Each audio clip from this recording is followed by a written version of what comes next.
नमस्कार नमस्कार नमस्कार दोस्तों, मैं Nikhilesh Jain Hindi chess space industrial पर आप सभी का हार्दिक अभिनंदन करता हूं। दोस्तों, आज एक बेहद ही खास दिन है। आज है 11 दिसंबर और 11 दिसंबर 1969 को कुछ ऐसा हुआ था जिसने आने वाले वर्षों में भारतीय शतरंज की दशा दिशा सब कुछ बदल दिया। जी हाँ, ये दिन है विश्वनाथन आनंद जी का जन्मदिन।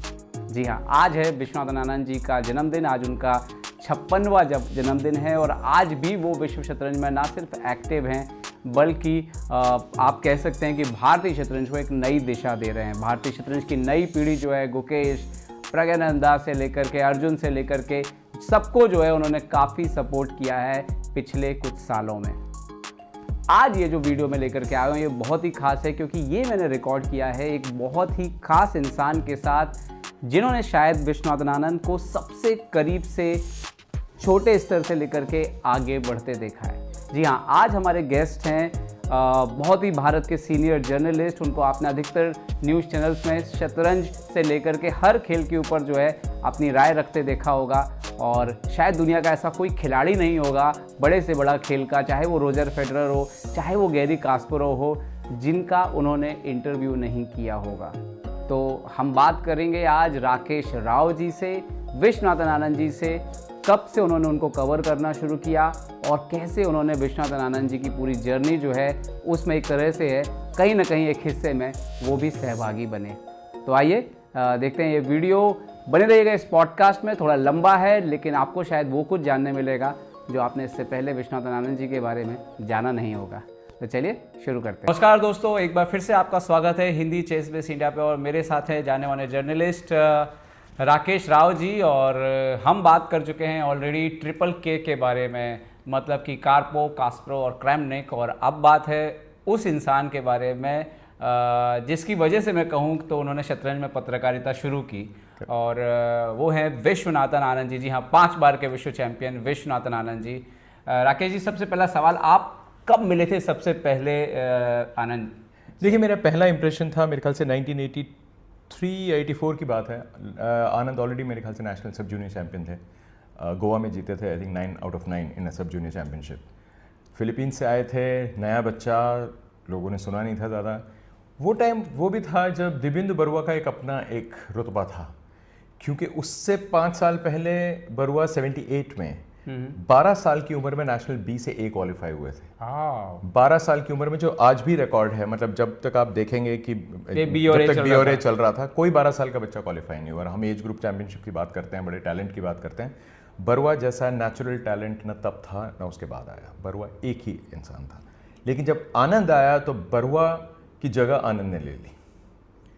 तो मैंने कहा भी है, बोला भी है काफ़ी जगह, कि आज जब मैं मुड़ के देखता हूँ दोनों को, आनंद और बरुआ को, क्योंकि मेरे दोनों मतलब काफ़ी करीबी हैं मेरे, मैं बोलता हूँ कि Anand is a successful Barua and Barua is not so successful आनंद।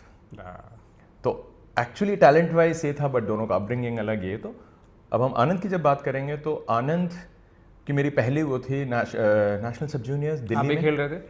जी, मेरा वो मतलब उस टाइम का मेरा वो एक्सपीरियंस था। मुझे याद है आनंद को मैंने शायद ये पहले भी बोला, मैंने कहा तुम्हारी वो लाल शर्ट, ग्रे कलर की वो एक शॉर्ट्स आती थी, वो मेरे ख्याल से जिसमें कि एक सिक्का रखने की जगह होती थी। तो ये वैसे वो छोटे बच्चे जैसे आते हैं, बालों में तेल लगा हुआ, और ये तो मैंने उसको देखा, मैंने अच्छा ये आनंद है, लोगों बड़ा टैलेंटेड है ये। और वो मेरा पहला इंप्रेशन था जो मैंने आनंद को, जब मैंने उसको वर्ल्ड चैंपियनशिप में पहले दिन देखा, इनॉग्रेशन वाले दिन, रेड शर्ट ग्रे कोट। तो मतलब वो रेड एंड ग्रे का कॉम्बिनेशन तब भी देखा था, और जब मैं उसको वर्ल्ड चैंपियनशिप में भी देखा। तो कहने का मतलब ये वो मेरा पहला इंप्रेशन था। उसके बाद 86 तक आते आते वो ऑलरेडी एस्टैब्लिश हो गए थे, मैं जर्नलिस्ट बन गया था। लेकिन 87 2 अगस्त को वो बन गए वर्ल्ड जूनियर चैंपियन, और उसी दिन गीत सेठी बन गए वर्ल्ड बिलियर्ड्स चैंपियन। तो पहली हिंदुस्तान की तारीख में वो पहला ऐसा दिन था, उसके बाद भी नहीं हुआ, कि इंडिया के पास 2 वर्ल्ड चैंपियन एक ही दिन में आए। एक वर्ल्ड जूनियर चैंपियन, एक सीनियर चैंपियन, एक सीनियर में बिलियर्ड्स चैंपियन। और ये क्रिकेट के बाद एक नए स्पोर्ट्स पर विश्व चैंपियंस का उदय था, क्योंकि क्रिकेट 1983 में हम 83 हम जीत चुके थे, बिल्कुल। अदर किसी स्पोर्ट्स में ऐसी कोई सक्सेस वर्ल्ड चैंपियनशिप नहीं, मेरे ख्याल से इससे पहले हमने विल्सन जोन्स को देखा था बिलियर्ड्स जीतते हुए, बहुत पहले। विलियम जोन्स मतलब उस टाइम बूढ़े थे। गीत सेठी एक नए एक नए जनरेशन के चैंपियन थे। माइकल फरेरा भी कर चुके थे, लेकिन विल्सन जोन्स, माइकल फरेरा, गीत सेठी, ये 3 जनरेशन वाइज अगर आप देखें तो काफ़ी फर्क है। ओके। तो उसके बाद चेस के जूनियर चैंपियन, और वो इंसान जो 2 अगस्त से लेके दिसंबर एंड के बीच में जिसने 3 नॉर्म हासिल किए और मेरे ख्याल से अनडिफीटेड रहे वो पूरे अपने उस 5 महीने के दौर में, और तीनों नॉर्म बनाए उन्होंने। और ये जो सेकंड नॉर्म जो है 5 महीने में जीएम हो गए सीधे। जीएम बन गए थे, क्योंकि पहला नॉर्म आपको मिलता है जब आप वर्ल्ड जूनियर जीतते हैं, तो 9 गेम्स का एक आपको नॉर्म मिल गया। नॉर्म मिलता है चैंपियन बनते ही। तो उसके बाद 2 नॉर्म्स और बनने और थे। अब तो सीधा जीएम ही बना देते हैं वर्ल्ड अब तो जूनियर सीधे जूनियर बना देते हैं। हाँ। तो उस टाइम पे देखिए मुश्किलें थी। Yes, yes। मुझे याद है जब हम लोग खेला करते थे तो जो फ्लोर रेटिंग होती थी वो ही 20 to 100 से शुरू होती थी, फिर उसको आपने 22 से 20 किया, फिर करते करते करते अब 1000 पहुंचा दिया। अब वापस समझ में आया कि थोड़ा ज्यादा हो गया तो 1400 ज़्यादा कर हो दिया। गया तो अभी 1400 कर दिया। तो वो दौर अलग था। लेकिन जैसे हम आनंद की बात कर रहे हैं, उस वक्त आनंद का वो वर्ल्ड जूनियर जीतना और आना, और पहली बार मुझे लगा कि मैंने चेस, मतलब मेरे जर्नलिस्ट बनने के बाद चेस में एक ऐसा एक बिल्कुल जलजला सा आ गया कि भाई वर्ल्ड जूनियर चैंपियन। यकीन मानिए कैसा लोगों को कैसा मिला था आनंद को वेलकम, जैसे वर्ल्ड जूनियर चैंपियन वेलकम अच्छा मिला चेन्नई में जैसे वेलकम मिलता है सुबह साहब। नहीं, बट इंडिया में उस समय फर्क पड़ा था थोड़ा, फर्क किसी पड़ा को था, चेस लोग के बारे बात में करते जानने थे। लगे थे। लेकिन निकलेश, एक चीज़ जो मुझे बड़ी मुझे बड़ा सरप्राइजिंग लगा था, जब दिल्ली में अपना ग्रैंड मास्टर टूर्नामेंट खेल रहे थे, जहाँ पे उनको इवेंचुअली सेकंड नॉर्म मिला। जब मैंने अपने बॉस को बोला कि मैं ये चेस टूर्नामेंट कवर करना चाहता हूँ, और एक राउंड हो चुका था क्योंकि मेरे बॉस ने मुझे जवाब नहीं दिया था, मैं तो नहीं जा सकता था, तो मैंने मेरे ख्याल से सेकंड राउंड से करना शुरू किया टूर्नामेंट। और उन्होंने कहा कि अच्छा क्या है, चेस है, वो तो रशियन सेंटर में तो होता रहता है। मैंने कहा जी होता रहता है। माया चिबुर्निचे वगैरह खेल के जा चुके थे, फॉर्मर वर्ल्ड चैंपियन। और उस टाइम के मैं जर्नलिस्ट, मैं ये बात सिर्फ यहाँ इसलिए जोड़ रहा हूँ, पत्रकारिता में भी उस वक्त चेस को लेके कोई एक्साइटमेंट नहीं थी। उससे पहले आनंद ने काफ़ी चीज़ों को ट्रिगर किया है, ये चीज़ हम डिस्कस करेंगे अभी।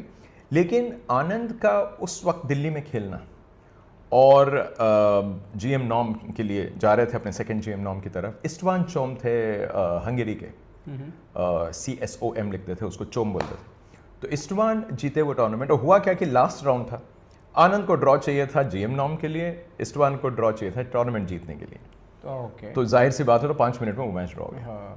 और मुझे याद है मैं सीढ़ी चढ़ रहा, मैं मतलब सीढ़ी की तरफ देखा, मैंने कहा मैं थोड़ा लेट था 5 मिनट, तो मैंने कहा चलो मैं दौड़ के, मतलब लिफ्ट मिले। इतने में लिफ्ट का दरवाजा मुझे लगा जैसे आ रही है लिफ्ट, तो मैं लिफ्ट की तरफ गया, लिफ्ट का दरवाजा खुलता है, आनंद और उसकी मदर बाहर निकलते हैं। अच्छा, ओके। तो मैंने आनंद को पूछा, मतलब मैंने उसको वो जो हाथ मिलाते हुए नहीं देखा, क्योंकि मैं कल 4-5 मूव में ड्रॉ गया।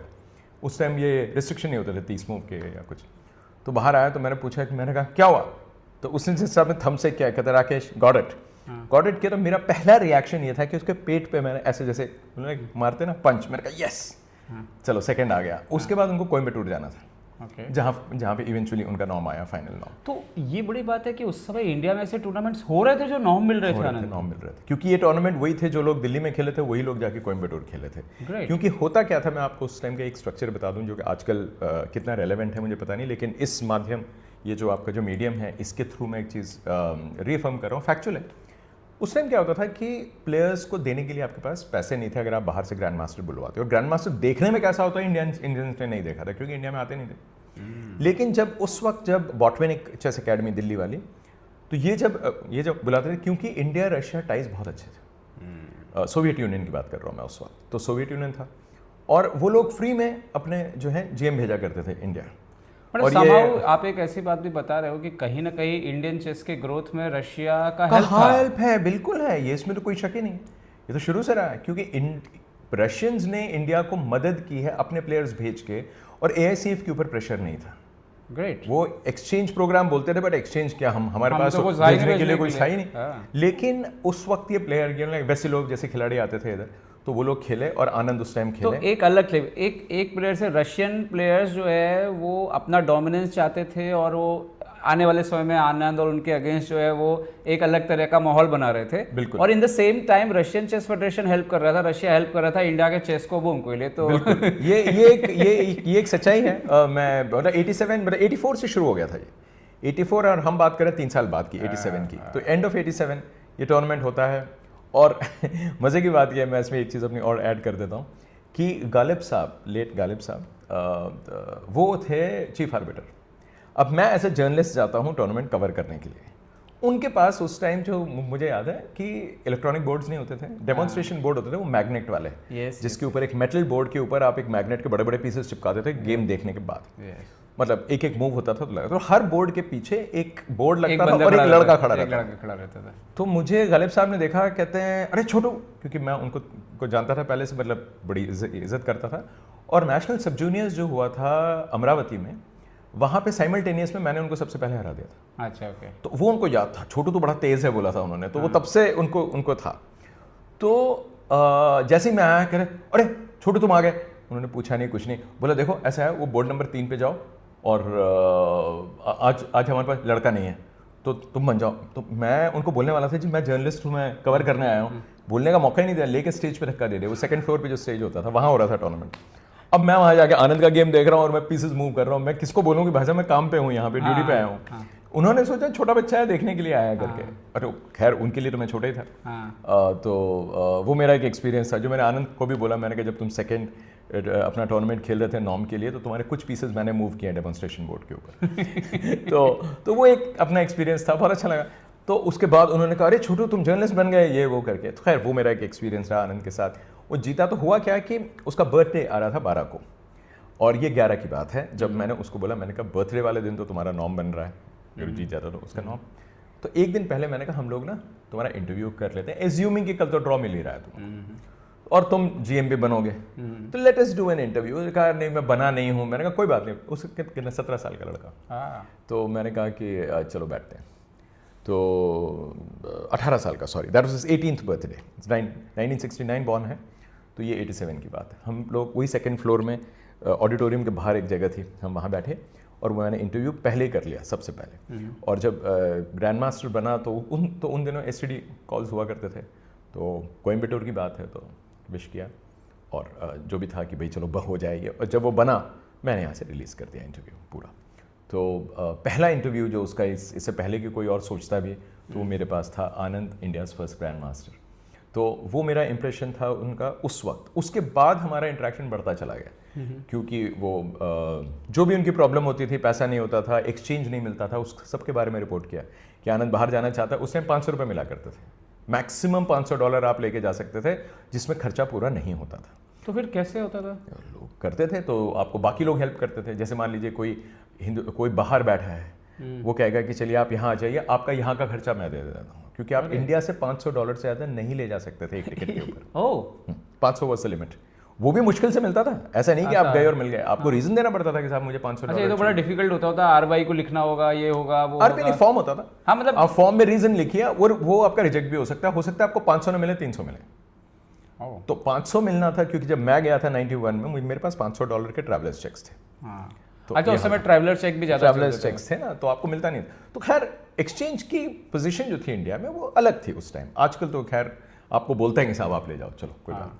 तो वो एक दौर था। फिर वहाँ से मैं जब आनंद को इंटरव्यू करने लगा, होता भी ये था कि आनंद का ग्रोथ अगर आप देखें 87, फिर 88, 89, 90 में हुआ त्रिवेणी टूर्नामेंट दिल्ली में। फिर मैंने एक टूर्नामेंट जो इंडिया में कवर किया उनका, 2 टूर्नामेंट थे, दिल्ली में खेलना था उनको, उसके बाद जमशेदपुर जाना था, जमशेदपुर से कलकत्ता जाना था। ये 3 टूर्नामेंट एक के बाद टाटा, कलकत्ता गुडरिक, और यहाँ पे टाटा, यहाँ पे त्रिवेणी ग्रैंड मास्टर दिल्ली में। जमशेदपुर में टाटा। ओके, तो ये 3 हैं, त्रिवेणी, टाटा एंड गुडरिक, ये 3 टूर्नामेंट्स एक के बाद एक, बीच में एक दिन का गैप है ट्रैवलिंग के लिए।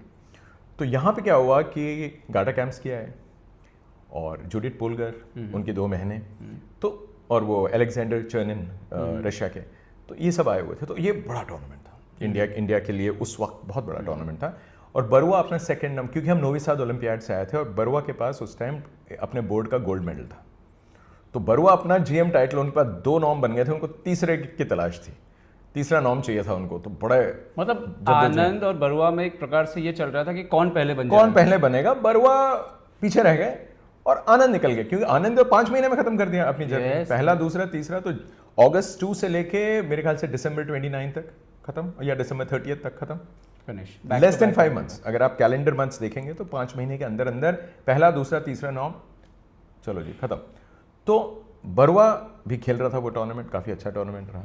मुझे याद है वो टूर्नामेंट में आनंद बड़ा सरप्राइजिंगली फेवरेट थे। गाटा कैंप्स की जब आए तो भी बड़ा वो था, तो भी गाटा कैंप्स की बड़ी नेम थी। टिलबर्ग का टूर्नामेंट जीत के आए थे, काफ़ी बड़ा था।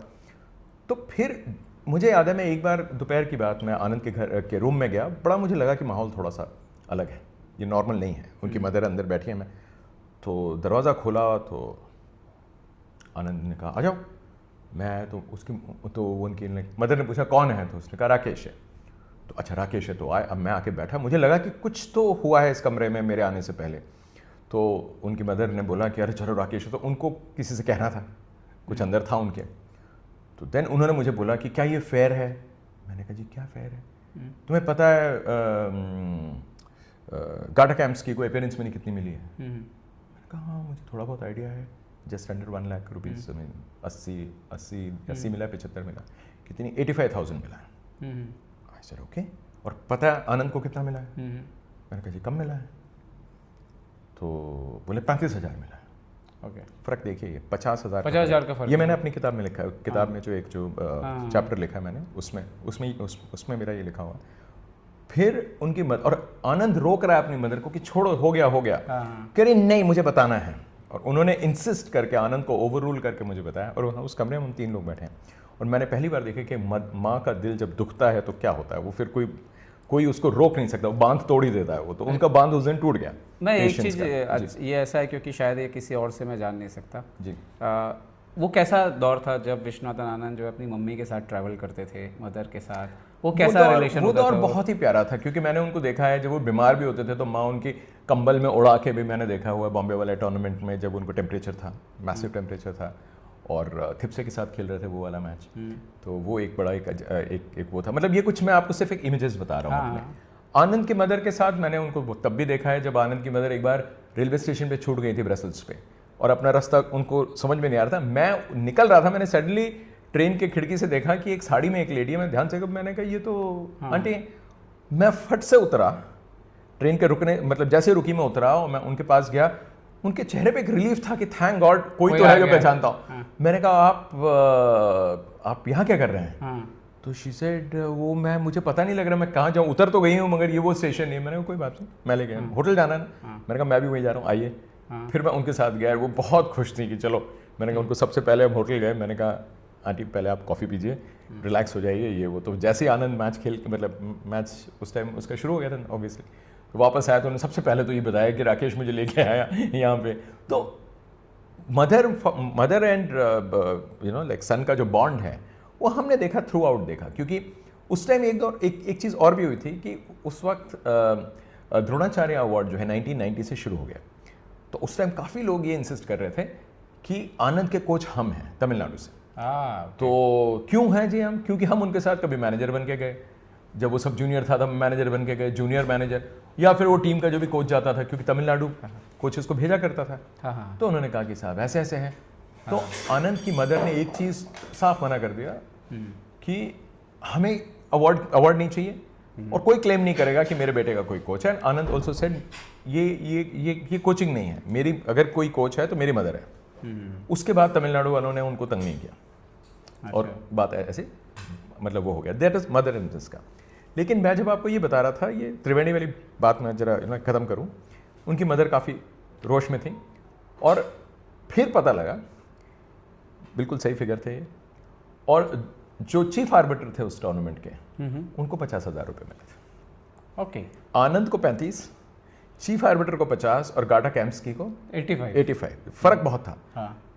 तो उनकी मदर का आर्ग्यूमेंट ये था इनका रेटिंग तो सेम है, हल्का फर्क भी होगा बट हमारा बच्चा इंडिया का बेस्ट प्लेयर है, आप इंडियन प्लेयर की इज्जत नहीं कर रहे। And she had a valid point कि हम लोगों ने ये चीज़ किया कि हमने अपने इंडियंस की उतनी इज्जत नहीं की जितनी की बनती है। हमने मेहमानों के सामने अपने वालों को थोड़ा छोटा दिखाया। ये हमारे मतलब पता नहीं मैं क्या कहूँ, रग रग में हम लोग मतलब है हमारे कि हम अभी भी है कि कोई फॉरेनर या यूरोपियन आ जाए, अमेरिकन आ जाए, उसकी जो मेहमान नवाजी होती है वो हम दूसरों की थोड़ी अतिथि देवो भव में हम अपने घर वालों को खाना नहीं खिलाते।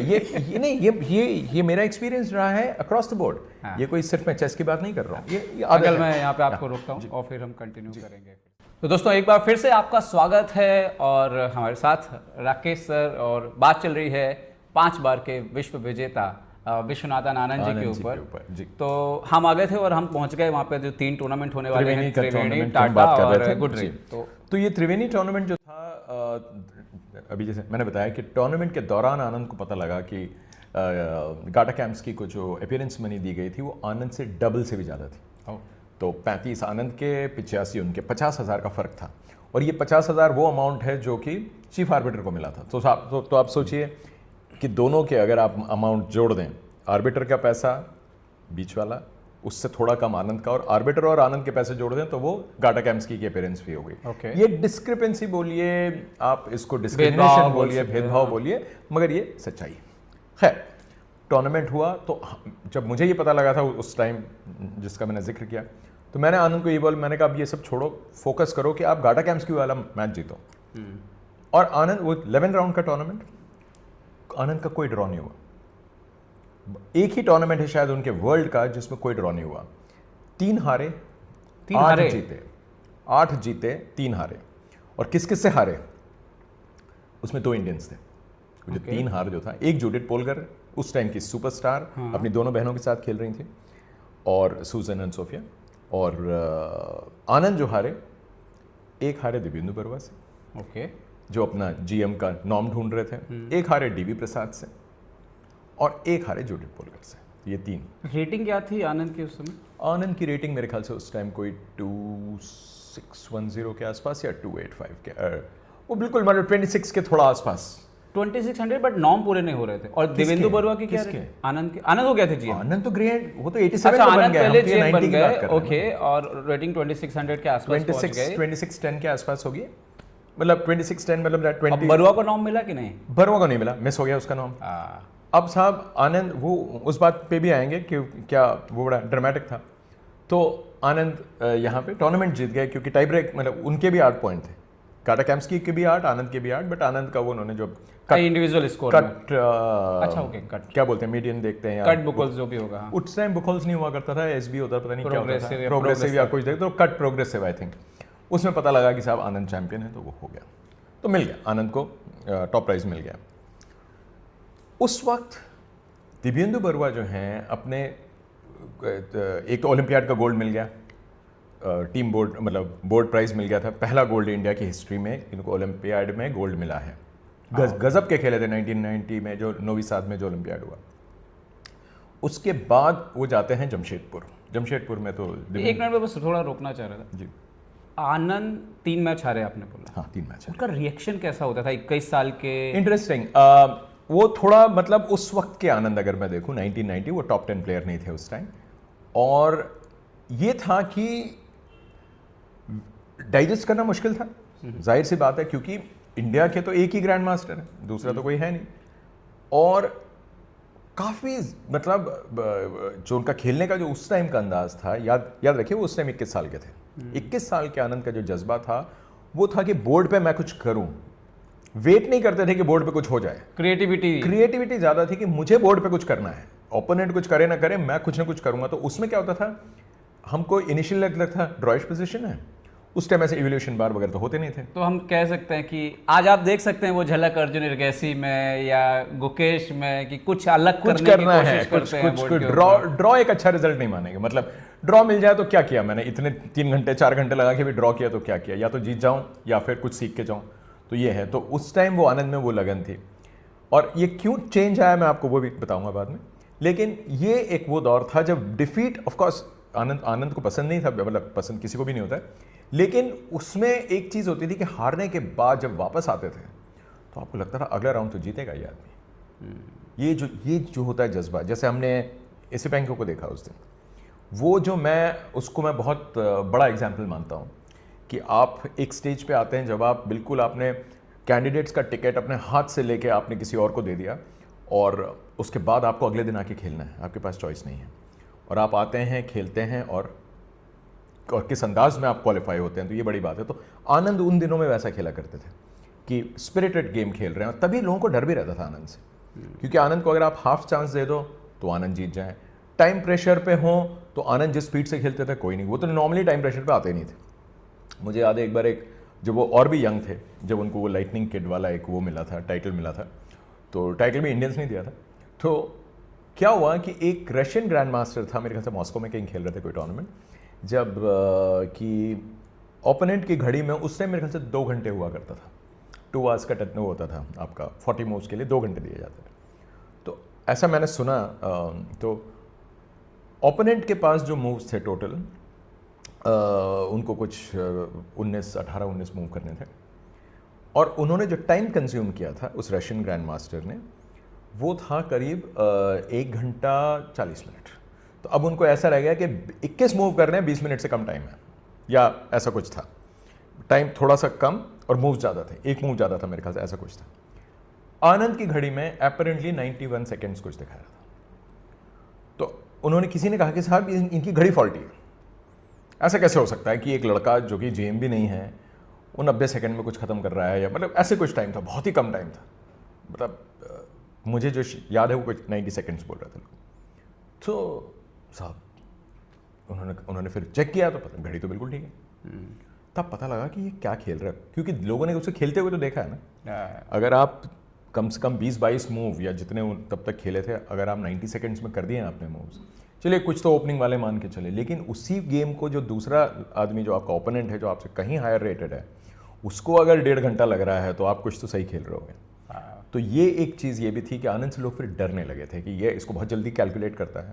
टैक्टिक्स तो इनके कमाल के थे ही थे, और तब तक मेरे ख्याल से उनका डिफेंसिव मनूवर उतना स्ट्रांग नहीं हुआ था, वो मैंने देखा गेम जैसे जैसे डेवलप हुआ, फिर लोग उनके डिफेंसिव स्किल्स की तारीफ करने लगे थे कि एक पोजीशन माइनस आ गई तो पोजीशन होल्ड करके उसमें से निकलना कैसे, फिर वो आनंद की बात तो बाद में। कभी कोई ऐसा इंसिडेंट आपको याद हो कि आनंद हारने के बाद, जैसे हम देखते हैं ना कार्लसन के रिएक्शंस दुनिया भर में कैद हुए, उस समय कैमरे तो नहीं थे, बट कुछ आपकी आंखों में कभी कैद हुआ हो कि हारने के बाद झुंझला गए हो? या मुझे याद है जूडिथ पोलगर वाला मैच, वही वाला टूर्नामेंट में, क्योंकि जूडिथ उस टाइम आप एक लड़की से हार गए थे, और वो भी इंडिया में, और जूडिथ ऑलरेडी स्टार थी, ऐसी बात नहीं है, क्योंकि ओलंपियाड में यही टीम खेल के आई थी, उनकी तीनों बहनों की टीम, उस टाइम 3 बोर्ड हुआ करते थे, तो तीनों बहनें खेलती थी उधर, और ये जूडिथ पोलगर आई, और एक तो गाटा कैम्स्की के ऊपर सारा फोकस, स्टार, और एक फीमेल प्लेयर आके मेंस के साथ खेल रही है। तो ऐसा कभी मेरे ख्याल से इंडिया में उसके बाद एक राउंड रॉबिन मेरे ख्याल से कभी माया चेबुर्ने से खेली होंगी 80s में रशियन सेंटर में, मगर ऐसा बड़ा टूर्नामेंट वो फर्स्ट टाइम। तो उस time Anand was very upset, मतलब आउटप्लेड था उसमें, तो मतलब ये नहीं कहूँगा कि विनिंग चांसेस क्रिएट किए, इक्वल पोजीशन थी, माइनस होती चली गई, एंड जूडिथ पोलगर जो हैं वो अपना रेपुटेशन के हिसाब से, और क्योंकि उनका रेपुटेशन वैसे ही अच्छा बन रहा था उस टाइम, क्योंकि उस टाइम बहुत कम उम्र थी उनकी, 12-13 साल, लेकिन आप अगर उनसे हार जाएं, जूडिथ पोलगर बहुत यंग थी उस टाइम पर, आप निकाल के देखें आप कितनी होंगी उनमें, टीनेजर थी। आनंद 21 था, तो आप सोच सकते हैं वो कितनी होगी। तो मतलब एक आनंद यंग स्टार ही है, और एक उससे भी यंग स्टार, और एक छोटी बच्ची है, छोटी बच्ची है, और अभी भी उसके वो उसको देखने के लिए मुझे याद है हॉलिडे इन, जो अब आजकल जो ना ललित होटल कहलाता है दिल्ली में, बाराखंबा रोड पे जो, तो उसमें लोग, भीड़ में लोग आनंद को तो देखने आते थे, जूडिथ पोलगर को देखने आते, क्योंकि हर अखबार में जूडिथ की फोटो छपती थी, देखो देखो कितनी छोटी बच्ची आगे खेल रही है, और उनकी 2 बहनें भी खेल रही हैं, तो साहब वो लॉबी में उनके साथ फोटो खिंचवाया जा रहा है। सूजन तब तक वर्ल्ड चैंपियन बन गई थी नहीं, मेरे ख्याल से सूजन उसके बाद, क्योंकि जब तक जूडिथ थी सूजन नहीं बनी है ना, जूडिथ जब विमेन छोड़ दिया, विमेन खेलना उन्होंने, तब मेरे ख्याल से सूजन जोवियर बनी है, उनके बाद बनी है वो। अच्छा, सूजन बाद में वर्ल्ड चैंपियन बनी मेरे ख्याल से, क्योंकि जूडिथ से वो वीक थी हमेशा। नहीं, बट जूडिथ जब नहीं आई थी मेरे ख्याल से, उससे नहीं आई थी, उससे पहले अगर बन गई हो तो मेरे पास इतना भी एक्यूरेट मेरे पास रिकॉल नहीं है, लेकिन उसके बाद जरूर बनी है जूडिथ, क्योंकि उन्होंने विमेंस खेलना ही छोड़ दिया था, वो सिर्फ मेन में खेला करती थी, तो सिर्फ टीम चैंपियनशिप खेला करती थी जूडिथ। तो जूडिथ का एक अपना एक अपना एक जलवा था उस वक्त, और आनंद का उससे हारना was very embarrassing for him और ऑल हिज फैंस, क्योंकि उस टाइम भी ये लगता था आप लड़की से कैसे हार सकते हैं, और वो भी आपका बेस्ट प्लेयर हार रहा है।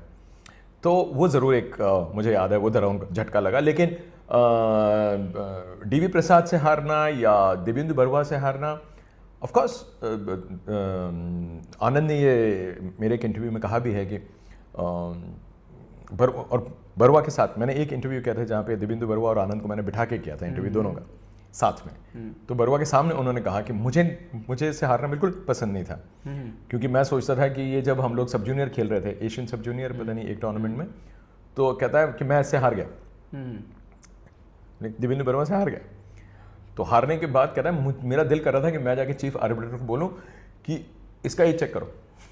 कहता है ये। और मैंने जब उसी इंटरव्यू के दौरान मैंने जब आनंद से पूछा, मैंने कहा कि तो सब जूनियर डेज में कैसे होता था? कहता है राकेश, दीपू, वो उसको दीपू बुलाता है, कहता है दीपू हैज प्लेड सब जूनियर्स टिल ही वाज 29। मतलब कहना क्या चाह रहा है कि अब जितना विटी आनंद है, अब देबू इतना जल्दी नहीं बोल पाता है कि मतलब क्या बोलूं। कह रहा, and then he turns to me and says, ए राकेश देखो क्या बोल रहा है ये मेरे बारे में। मैंने कहा क्या बोल रहा है? मैंने कहा मजाक कर रहा है तुम्हारे साथ यार, और क्या कर रहे हो तुम दोनों, बचपन से साथ खेले हो, इतना तो हक बनता है उसका। तो फिर जरा उसको लगा कि ये क्या है।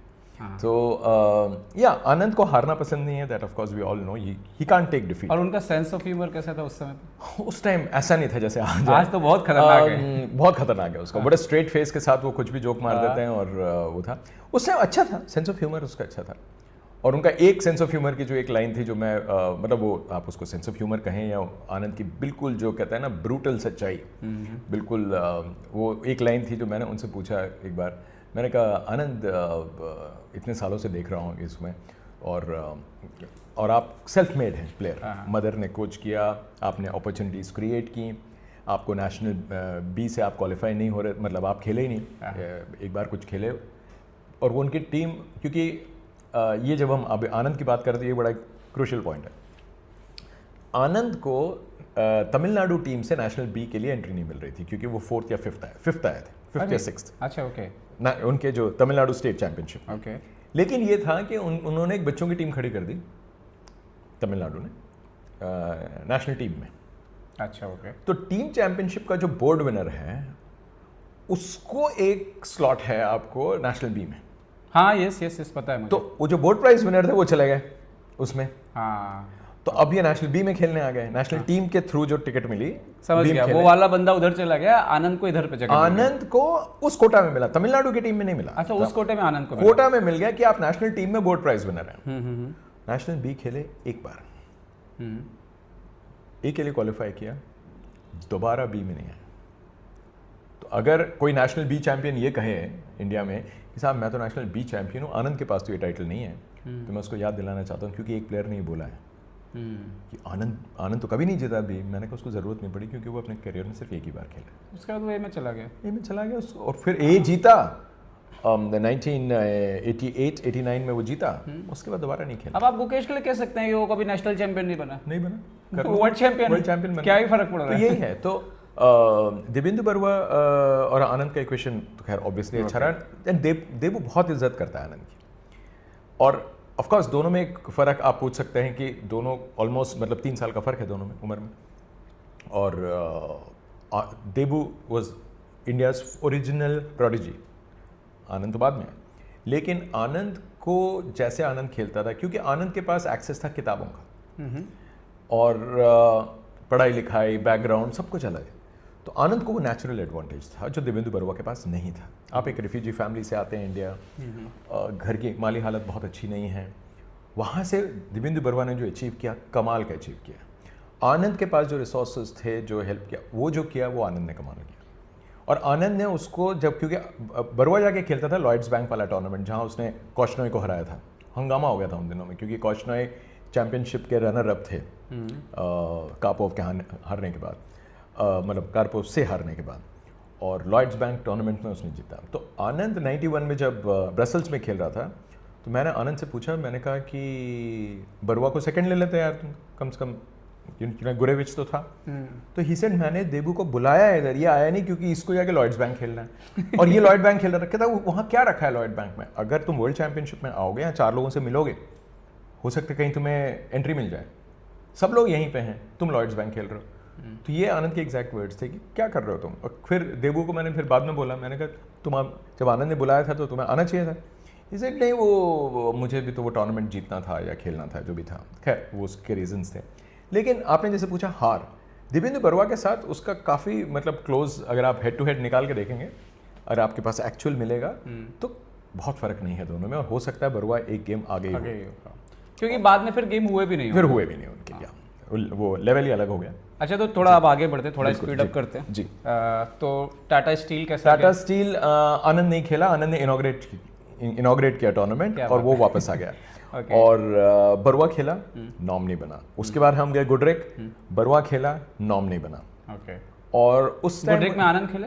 नहीं, वो वाला नहीं खेला, वाला वो नहीं बाद में खेला। 1992 का जो एडिशन था उसमें खेला। तो ये हम 91 की बात कर रहे हैं। ठीक है। तो साहब गए, नहीं हुआ टूर्नामेंट। फिर जो हुआ, जो मेरे ख्याल से मेरे लाइफ में कभी नहीं हुआ, मैंने कभी सोचा नहीं ऐसा होगा। सोमन मजुमदार जो उस वक्त गुडरिक में भी एक्टिव थे, बंगाल चेस में एक्टिव थे, उनका भी इसी साल हमने उनको खो दिया। उन्होंने मुझे बोला कि ये एक टूर्नामेंट मैं करवा रहा हूँ डनकन्स का। डनकन एक चाय बनाने वाली कंपनी थी, उनका एक grand master tournament, close rated, मेरे ख्याल से 6 लोग खेल रहे थे या कुछ ऐसे खेल रहे थे।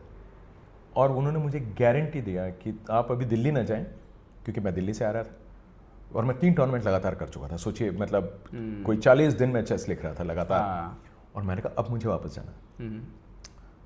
उन्होंने मुझे बोला कि साहब आप ना जाएं, इसमें जीएम बन रहा है। और आनंद का मैच था ड्रीव के साथ उसी हफ्ते। तो एक टूर्नामेंट यहाँ चल रहा है, यहाँ शुरू हुआ जो शेड्यूल्ड नहीं था। क्योंकि नॉर्म नहीं बना था 20 तारीख तक, तो 22 या 23 तारीख से नया टूर्नामेंट शुरू हो गया। अच्छा, ओके। ताकि इतने शॉर्ट कंडीशन में कोई टूर्नामेंट नहीं हुआ। तो जो लोग गुडरिक में खेल रहे थे, एक चुआंग गुआंग करके एक चाइनीज प्लेयर होता था वो, और उन्होंने 2 प्लेयर वहां से पकड़े और उसी में से राउंड रॉबिन करा दिया उन्होंने, डबल राउंड रॉबिन। ओके। और देवेंद्र बरुआ खेला, नॉम हो गया। और जिस दिन ड्रीव के को आनंद ने हराया with 2 rounds to spare, I think ऐसा कुछ जीता चेन्नई में। उसी दिन सुबह, मतलब आनंद का मैच खत्म होने से पहले सेम डे इनका नॉम बन गया जी। क्या बात है। तो हमारे पास इंडिया का सेकंड नॉम जो आया, तो 2 बड़ी खबर आई। 2 बड़ी खबर एक ही दिन आई एक ही दिन आई चेस से। एक देवेंद्र बरुआ की, एक आनंद की। तो डनकन्स में उनको मिल गया और चेन्नई में आनंद ने ड्रीव को हरा दिया। ओके। तो अब हम पहुंच गए हैं 91 में। 91 में, हाँ। अब यहाँ से उनका next was of course world championship. वो जैसे मैंने बताया आपको, कार्पोव के साथ जैसे वो ड्रॉ में निकला कि अब ये कार्पोव के साथ खेलेंगे क्वार्टर फाइनल, उस पे हमने ऑलरेडी कार्पोव वाले पे बात कर लिया। उसके बाद अगर मैं चलूँ आगे, तो 91 में जुलाई में, मतलब अगस्त में वो टूर्नामेंट हुआ। जुलाई में आनंद ने पहली बार वर्ल्ड टॉप 10 में एंट्री किया, 1 महीना पहले। ओके। 91 जुलाई की जो लिस्ट आती थी, उन दिनों में जनवरी जुलाई लिस्ट आती थी, 2 महीने लिस्ट नहीं आती। और उसके बाद शायद दशकों तक बाहर नहीं गए, ऐसा था। 23 years and 9 months I think, अगर मुझे याद है तो। करीब 24, मतलब वो 24 साल लगा टॉप 10 में आए तो बाहर 2 दशक तक फिर बाहर और नहीं कब निकले बाहर आपको पता है? ये तो आपने टूर्नामेंट कवर किया होगा जब वो निकले। यस। जिब्राल्टर उनका खराब हो गया एक टूर्नामेंट, तब वो करीब 24 साल, और मतलब 25 साल से कम। अभी भी आजकल कभी वापस अंदर आ जाते हैं। नहीं, लेकिन अपने करियर में वो 25 साल से ज्यादा टॉप 10 में रहे हैं। ये कमाल है। ये चाहे खेल के रहे हों या अपने रेटिंग के दम पे ही रहे हैं, लेकिन ये क्यों रहे हैं, ये इसका भी एक रीजन है। क्योंकि वो जो जनरेशन था, ये देखने वालों के लिए थोड़ा इंटरेस्टिंग रहेगा कि जनरेशन वो था जो कि आपको इनविटेशन मिलते थे आपके रेटिंग के ऊपर। ओके। तो लोगों ने रेटिंग बचा के खेले, इसलिए आप देखेंगे उस दौरान जितने ड्रॉज होते थे वो 2013 के बाद आपको नहीं मिलेगा। आप पिछले 10 साल के ड्रॉज देख लीजिए और उससे 10 साल पहले के ड्रॉज, मतलब टूर्नामेंट्स देख लीजिए। कैस्परोव का जाना 2004-2005 में, टोपलोव का जो एक एरा निकला एज वर्ल्ड चैंपियन, अब वहां से 10 साल ले लें आप, करीब उसके 10 साल, जो पिछले 10 साल हमारे गुजरे, तो चेस का जो पैटर्न है वो बदला है। क्योंकि उस टाइम ड्रॉज बहुत होते थे, फिर क्योंकि कैस्परोव के टाइम पे नहीं होता था, क्योंकि वो आराम से ड्रॉ नहीं देता था। कैस्परोव का एक ईगो था अपना कि मेरे से कैसे ड्रॉ ले रहे हो। उन्होंने लेटर ईयर्स में जरूर ड्रॉ दिए हैं, लेकिन अपने पीक पे नहीं दिए। कार्लसन ने कभी नहीं दिया। तो ये बीच का जब दौर था, कैस्परोव का दौर खत्म होना और कार्लसन का दौर खत्म होना, वो आनंद का दौर है। एक्चुअली आनंद के जो वर्ल्ड टाइटल्स आई वो उस दौरान मैं थोड़ा फिर से पीछे आऊँगा। तो आनंद खेल रहे थे, फिर वो कैंडिडेट्स जीतते हैं, वो वाले पे थोड़ा बताइए। जब वो कैंडिडेट जीते और फिर वो कास्परोव से उनकी टक्कर हुई 93, हाँ वो वाला देखिए, वो बड़ा इंटरेस्टिंग था कि उस वक्त जब ये जीते, मनीला में था वो मेरे ख्याल से कैंडिडेट जो था वो मनीला वाला कैंडिडेट था वो 91 के बाद। हाँ जी, नहीं सॉरी, उसके बाद वो उस साइकिल में आए, फिर कैंडिडेट जीते और फिर डिस्प्यूट हो गया। ओके। कि कैस्परोव ने रिफ्यूज कर दिया कि फीडे टूर्नामेंट नहीं ऑर्गेनाइज करेगा, मैं करूँगा। क्योंकि आप प्राइज मनी नहीं लाते हो, आप कुछ नहीं लाते। मैं चैंपियन हूं और ये जो वर्ल्ड चैंपियनशिप का ये है, आपको आता ही नहीं है ऑर्गेनाइज करना। तो ये जो रिबेल वो हुआ, then Anand played that match World Trade Centre. उसका रिजल्ट हम जानते हैं, उसके बाद कैस्परोव अपने आप कवर कर रहे थे क्या? नहीं, मैं गया नहीं था, लेकिन मैं इंडिया से कवर कर रहा था। इंडिया से मैं लिख रहा था उसके बारे में। उस दिन पे आते हैं जब आनंद ने 8 मैच के बाद ड्रॉ होने के बाद 9वें में कास्परोव को हराया। उस दिन आप क्या लिख रहे थे? उस टाइम तो हमको विश्वास ही नहीं हो रहा था और हम बड़े खुश थे कि क्या कमाल कर दिया आनंद ने। और मतलब एक बहुत ही एक डिफरेंट फीलिंग थी उसकी, क्योंकि अरविंद आयरन जो लिख रहे थे उस टाइम हिंदू के लिए, और मुझे बोला गया था कि साहब आप अपने एक्सपीरियंस के हिसाब से लिखें। तो मेरे लिए तो इट वाज एन इवेंट कि हमारा प्लेयर वर्ल्ड चैंपियनशिप मैच में लीड कर रहा है। ड्रॉ बड़े अच्छे ड्रॉज रहे और वो मैंने लिखा, और जो अगले दिन जो हुआ मुझे लगा कि मैंने ये एक दिन पहले जो लिखा वो क्यों लिखा, क्योंकि उस मैच में मैं उस पूरे मैच के दौरान अगर मैं वो एक दिन निकाल के देखूं, क्योंकि मुझे याद है जैसे मेरे ख्याल से इसी शो में मैंने पहले भी कहा था कि जिस अंदाज में गैरी कैस्परोव खेले हैं, मतलब एक ओपोनेंट को आप हराने नहीं आए, आप उन्हें डिस्ट्रॉय करने आए हैं। जैसे कहते हैं कि आप दोनों कानों के बीच में किसी को इस कदर हिला दें कि उनकी सोचने समझने की शक्ति पे भी प्रभाव पड़े। मैंने कुछ कहीं से सुना था, मुझे नहीं पता, ये कभी पता नहीं लगा कि कितना ऑथेंटिक है या सही है, शायद आपको इसके बारे में पता हो। ये कहीं सुना था मैंने कि जब कास्परोव हार गए थे आनंद से, तो उसके बाद वो बोर्ड पर बड़े अजीब अजीब से फेस बनाते थे, डोर स्लम करके जाते थे, वॉशरूम वो उन्होंने किया, वो सेकंड गेम। हाँ, वो वाला जो हार गए अगले दिन आए, अगले दिन ही तो बोल रहा हूँ, अगले दिन की बात कर रहा हूँ। हाँ। अगले दिन तो क्या हुआ वो तो खैर मेरे आंखों के सामने है वो पूरा गेम।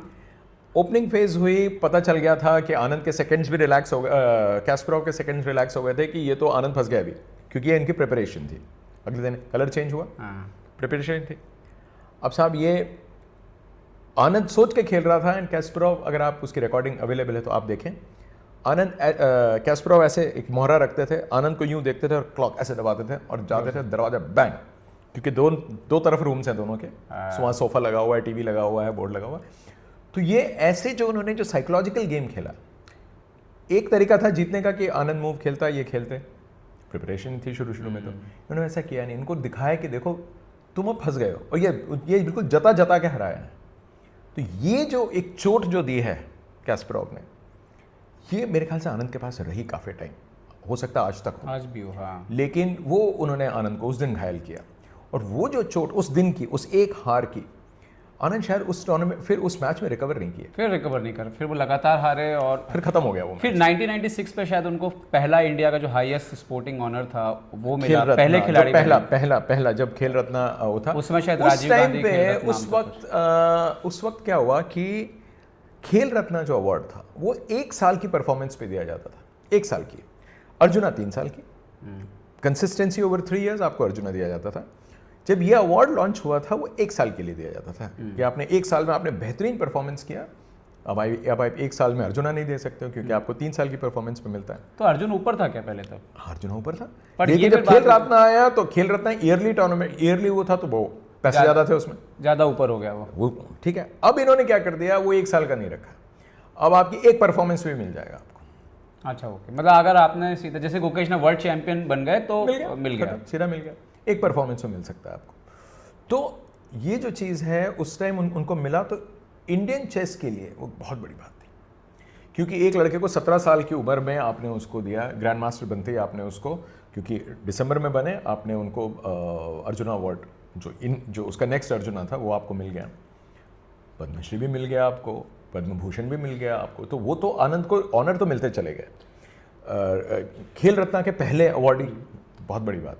अच्छा, अब एक ऐसा दौर शुरू होता है कि आनंद कास्परोव से हार गए जी, कास्परोव ने अपनी पहचान वापस स्थापित कर ली, वो चेस वर्ल्ड से भी लड़ रहे हैं, फीडे से भी लड़ रहे हैं, और आनंद अभी भी अपने अंदर वो सपना संजोए हुए हैं कि वो विश्व चैंपियन बनेंगे एक दिन। वो दौर के दौरान आनंद का माइंडसेट क्या चल रहा था? आप तो मिले होंगे बहुत बार, तब क्या चल रहा था? मैं बताता हूँ, उसमें एक चीज़ हुई, अगर आप याद करें कि एक वर्ल्ड चैंपियनशिप का साइकिल जिसमें कि फिडे का था, इसमें कैस्परोव का कोई लेना देना नहीं था, क्योंकि कैस्परोव अपने अलग उसमें चले गए थे। फिडे ने एक टूर्नामेंट लगाया कि भाई एक कैंडिडेट्स मैच का, तो कैंडिडेट्स मैच में उन्होंने क्या कहा कि जो जीतेगा वो सीधा कार्पोव के साथ खेलेगा, क्योंकि Karpov was a FIDE champion. अच्छा, ओके, टिममेन को हरा चुके थे वो। अच्छा, ओके, वहाँ एक अलग ही चल रही थी कहानी। अच्छा, कार्पोव भी फीडे की साइड आ गए और वो फिडे के साथ, क्योंकि वो तो वहीं चले गए, क्योंकि हाँ, हारने के बाद भी इन्होंने क्या किया, उन्होंने बोला नहीं वो तो अब क्योंकि कैस्परोव हट गए तो इन्होंने कहा हमारा एक चैंपियन होना चाहिए। हाँ ओके। तो अब कार्पोव तो नॉर्मली वो फिडे के साथ ही रहे हैं, कैस्परोव हमेशा अगेंस्ट रहे हैं, तो वो अलग हो गए। ओके। अब साहब अलग हो गए तो कार्पोव और टिमन का मैच हो गया और वहां पे शॉर्ट और कैस्परोव खेल रहे हैं अपना मैच पीसीए जो उन्होंने बनाया था, प्रोफेशनल चेस एसोसिएशन। तो वो पीसीए वाला वो चल रहा है साइकिल। तो आनंद यहाँ से टूर्नामेंट जीतते हैं फिडे वाला साइड से, बहुत अच्छा खेलते हैं और क्वालिफायर बनते हैं फाइनल के लिए। ओके। और कार्पोव के साथ उनका मैच होता है 2 दिन बाद। ओके। आनंद को सिर्फ 2 दिन बाद? हाँ, and Anand gets destroyed in that match. Anand इतने आप 7 राउंड खेल के आ रहे हैं टॉप प्लेयर्स के साथ, नॉकआउट फॉर्मेट है, आप जीत के आए हैं और एक बंदा आराम से बैठा है। और ये दिसंबर 30 से 31 को शुरू खत्म हुआ है, जनवरी 2 को आपको खेलना है। पर ये तो गलत है ना। आनंद ने इसको जब आनंद गए वहां पहुंचे, हारे। वो टाइटल मैच अगर आप कहें उसको कोई सीरियसली लेता नहीं है, मेरे ख्याल से हिस्ट्री ने भी उसको ठीक से दर्ज नहीं किया है। आनंद हारे। मैंने जब बात की आनंद से, आनंद कहता है उसको तो मैं मानता ही नहीं हूँ। क्या आनंद खुद, मैंने कहा क्यों? कहते राकेश इन स्पोर्ट्स एक आदमी जो मैराथन दौड़ के आ रहा है उसको आप बोलो आप मैराथन दौड़ के आए हैं, अब साहब इस आदमी के साथ अब एक 100 मीटर दौड़ लगा लो आप, जो पहले से वेट कर रहा है। कहता है वो कार्पो वो 100 मीटर का वो रनर है जिसको सिर्फ 100 मीटर दौड़ना था, उसके साथ जो एक मैराथन दौड़ के आ रहा है। This is unfair. And this description जो आनंद का था, ये बड़ा एक अच्छा डिस्क्रिप्शन था जो कि दुनिया ने भी माना। इसलिए कार्पोव को जब वो जीता उसकी गिनती में नहीं आते कि भाई साहब कार्पोव एक बार फिर वर्ल्ड चैंपियन बने। तो जो भी फिडे के साथ जो हुआ, दुनिया ने कैस्परोव को ही बेस्ट प्लेयर माना। और तो जब तक कैस्परोव खेलते रहे कार्पोव को हराने के बाद, कार्पोव को किसी ने वर्ल्ड का नंबर 1 प्लेयर नहीं माना। फिडे उनको 2 बार टाइटल दे दे, कुछ भी कर दे, कोई फर्क नहीं पड़ता। टिम्मन के साथ भी उनका एक विन है, अगर आप स्टैट्स निकाल के देखेंगे तो शायद टिम्मन को हराया हुआ उन्होंने फाइनल में, और टिम्मन तब तक खत्म हो चुके थे। टिम्मन का वो वाला रुतबा नहीं रह गया था। और यहाँ पे आपके ये क्या कहते हैं, आनंद को हराया उन्होंने। ऑफकोर्स आनंद ने उनको बाद में हराया कार्पोव को, वो और बात है। लेकिन वो साइकिल खत्म होता है और फिर फिडे वर्ल्ड कप होता है दिल्ली में। वो नॉकआउट टूर्नामेंट, इससे पहले वर्ल्ड कप नॉकआउट में नहीं होता। तो उसमें सब खेलेंगे और आप खेलेंगे, और जो भी फाइनल में जो जीतेगा वो तो 128 प्लेयर्स का नॉकआउट। सेमीफाइनल तक दिल्ली में, फाइनल तेहरान में होता है। आनंद अंदाज में जीते, खैलिफमैन से हारते हारते बच जाते हैं अपने बर्थडे वाले दिन। ओके।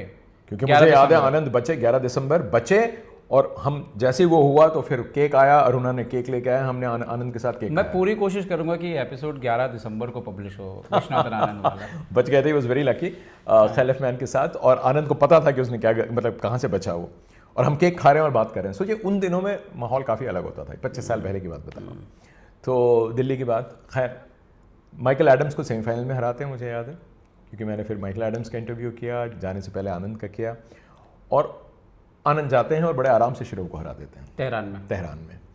और क्योंकि उस टूर्नामेंट के दौरान मेरा लैपटॉप चोरी हो जाता है। अरे उस टाइम मेरा लैपटॉप, सोचिए मेरा लैपटॉप चोरी हो गया, और मैंने किसी को बताया नहीं था, सिर्फ कुछ लोगों को पता था कि लैपटॉप चोरी हो गया। अब साहब आनंद, ठंड है बिल्कुल दिसंबर एंड, मतलब जनवरी में, आनंद तेहरान से ट्रॉफी लेके आते हैं, इंडिया का पहला विश्व चैंपियन। सुबह सुबह दिल्ली की वो ठंड, धुंध, सब कुछ है। अच्छा, और आनंद आते हैं। करेक्ट करते हैं, जो हमारे स्ट्रीम पे भी ये सब हुआ था जब, तो उस समय विश्व कप जीतना मतलब फीडे के हिसाब से वो वर्ल्ड चैंपियन था। विश्व कप नहीं था, वो विश्व चैंपियनशिप ही थी। वो विश्व कप था ही नहीं उसने। छोड़ दीजिए आप, सिर्फ विश्व चैंपियनशिप थी, नॉकआउट पे, नॉकआउट का फॉर्मेट। वर्ल्ड कप इसके बाद आया, तो जो आनंद ने जीता। फिर 2002 में एक चाइना में जीता, एक हैदराबाद में जीता, दो बार जीत चुके हैं, 2002, 2004। हम बात करें 2000 की। मैंने शायद वो तस्वीर भी देखी है विश्वनाथ आनंद जी की, विश्व चैंपियनशिप का लंबा सा गोल्डन ट्रॉफी है, और भारत के राष्ट्रपति के साथ। मगर मैं जो किस्सा बता रहा हूँ आपको, वो बड़ा इंटरेस्टिंग है। आनंद आया, क्योंकि मेरी कार खराब हो गई थी, और मैंने फिर फ़ोन किया, फिर दूसरी गाड़ी आई ऑफिस से, और ये सुबह धुंध का टाइम, और मैं एयरपोर्ट पहुंचता हूँ तब तक उसका प्लेन लैंड कर चुका है। अब मेरा यहाँ से जाना, और आनंद एयरपोर्ट से बाहर निकला, और कुछ भीड़ है, मीडिया की भीड़ या जो भी लोग हैं। आनंद के हाथ में ट्रॉफी है, मैंने दूर से देखा, मैंने कहा चलो ठीक है। अब साहब मैं जाता हूँ और मैं अपने फोटोग्राफर को बोल रहा हूँ, मैंने कहा यहाँ से लेना, ये लेना, ये लेना। सडनली आई रियलाइज़ कि मेरा शूलेस खुला हुआ है। अब मैं बैठता हूँ शूलेस बांधने के लिए, और सडनली एक हाथ आता है पीछे से, और इससे पहले कि मैं देखूं पता नहीं कौन बुला रहा है, मैंने ये किया, और मैं पीछे ऐसे मैं देखता हूँ तो पहली आवाज़ आती है, did you find your laptop? That was Viswanathan Anand. अब मेरे लिए सोचिए, मैं जिस वर्ल्ड चैंपियन के लिए आया हूँ एयरपोर्ट, मतलब जो भी मुश्किलें हुई रास्ते में, मैं विश्वास नहीं कर रहा मेरे को ये क्या हुआ। एंड अरुणा साथ में खड़ी हुई है, so sad you lost your laptop. तो बहुत बड़ी बात होती थी उन दिनों में लैपटॉप का गुम हो जाना, क्योंकि लाख से ऊपर का लैपटॉप था, उस टाइम के लाख रुपए, उस समय के लाख रुपए, मतलब वो 5-6 लाख का लैपटॉप, और भी ज्यादा का भी हो सकता है, ज्यादा का भी हो सकता है, value for money was different. और मैंने आनंद को बोला, I said you are the world champ Anand, forget about my laptop, भूल जाओ मेरे लैपटॉप के बारे में। मैंने कहा, then I gave him a hug airport पे, वहीं पे सारी भीड़ भड़का। तो मेरा ये एक मेमोरी मेरे पास रहेगी काफ़ी टाइम आनंद की, कि पहली बार एक वर्ल्ड चैंपियन आता है और मैं उससे मिलने जा रहा हूँ, और उसके पहले ये है कि वो कुछ नहीं बोल रहा है, पहली चीज़ वो पूछ रहा है चेहरा कि भाई लैपटॉप मिला कि नहीं मिला। उसको ये तेहरान में पता लगा। तो वो एक मेरी जो बॉन्ड थी उसके साथ, मुझे लगा कि बहुत मुझे ये एक चीज़ रह गई मेरे जहन में कहीं। उसके बाद तो ऑफकोर्स जो था, क्योंकि उसी दौरान क्रैमनिक ऑलरेडी जीत चुके थे, तो सवाल ये भी था कि साहब क्रैमनिक अब क्लासिकल चैंपियन बन गए हैं, कैस्परोव नहीं है, और आनंद यहाँ चैंपियन है। तो चेस वर्ल्ड में फिर वही 2 चैंपियन, ऑफिशियली 2 चैंपियन बन गए, क्योंकि फिडे ने कहा अब हम वो इंटरजोनल और ये सब नहीं करने वाले हैं, हम अब सीधे सीधे टूर्नामेंट करेंगे।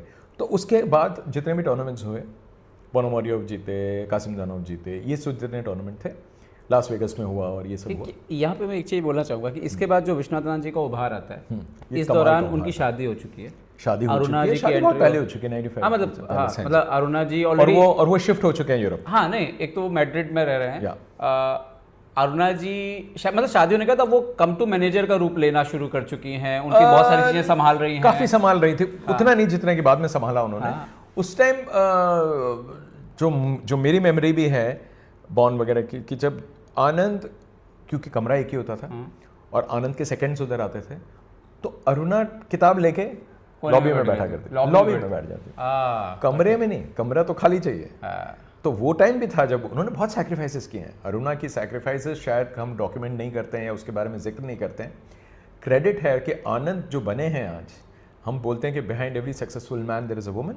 आनंद के केस में ये बिल्कुल तय पड़ता है कि शादी से पहले उनकी माँ, शादी के बाद अरुणा, और ये कांस्टेंट रहा है, ये इस पर कोई बदलाव नहीं, कोई चेंज, बड़ा योगदान दिया उन्होंने, बहुत बड़ा। ये कहीं किसी जगह हमने देखा नहीं। तो मैं अरुणा की मैं बहुत इज्जत करता हूँ, इसीलिए कि उन्होंने जो रोल प्ले किया, वो खुद काफ़ी सक्सेसफुल मास मीडिया में, उनको पता था, सब कुछ था, लेकिन उन्होंने एक बड़ा सबसर्विएंट एक रोल प्ले किया, और शायद उस टाइम की ज़रूरत भी थी, क्योंकि इनका शिफ्ट होना, ये जो डिसीजन था कि साहब हम यूरोप शिफ्ट कर जाते हैं, मैड्रिड से 40 किलोमीटर दूर, वहाँ पे जब इन्होंने अपना घर लिया, तो वहाँ की लाइफ बहुत अलग। और उसके बाद ये सारा जो रास्ता था, टॉप 10 प्लेयर हैं, इन्विटेशंस वहीं मिलेंगे, वहाँ खेलते चले गए। फिर हम आ जाते हैं 2002 का वर्ल्ड चैंपियन। अब बनस्पत काफ़ी आसान हो गया है, क्योंकि फ्लाइट्स हो गई हैं, और देखिए फिनेंशियल जो हेल्थ जो है वो पहले से काफ़ी बेटर, बहुत बेटर है, बहुत ज़्यादा बेटर है। तो उसमें एक चीज़ और हुई कि आनंद उस वक्त, मुझे याद है 2004-2005 में, जब टोपलोव से हारे कैस्परोव, और उसके अगले दिन उन्होंने अपना, मतलब जैसे ही हारे उन्होंने अपना रिटायरमेंट अनाउंस कर दिया। तो टोपलोव की जो जीत थी, फोकस उस जीत पे ना रह के, ना बिल्कुल रुकी नहीं, क्योंकि उसके बाद ही इन्होंने अनाउंस कर दिया। तो टोपलोव फेल्ट ऑलमोस्ट चीटेड कि मैंने इतने बड़े प्लेयर को हराया, और उस प्लेयर ने मेरे साथ क्या किया, उसने उसी टाइम अपना अनाउंसमेंट करके, लिनारेस का लास्ट राउंड था। तो वो एक चीज़ जो हुई, और दैट मीन्स कैस्परोव का जाना, क्योंकि अब वो साइकिल में नहीं आ रहे हैं दोबारा। और टोपलोव बहुत हर्ट थे उस टाइम, बट 2005 में वो जीते, जो वर्ल्ड चैंपियनशिप हुई वो।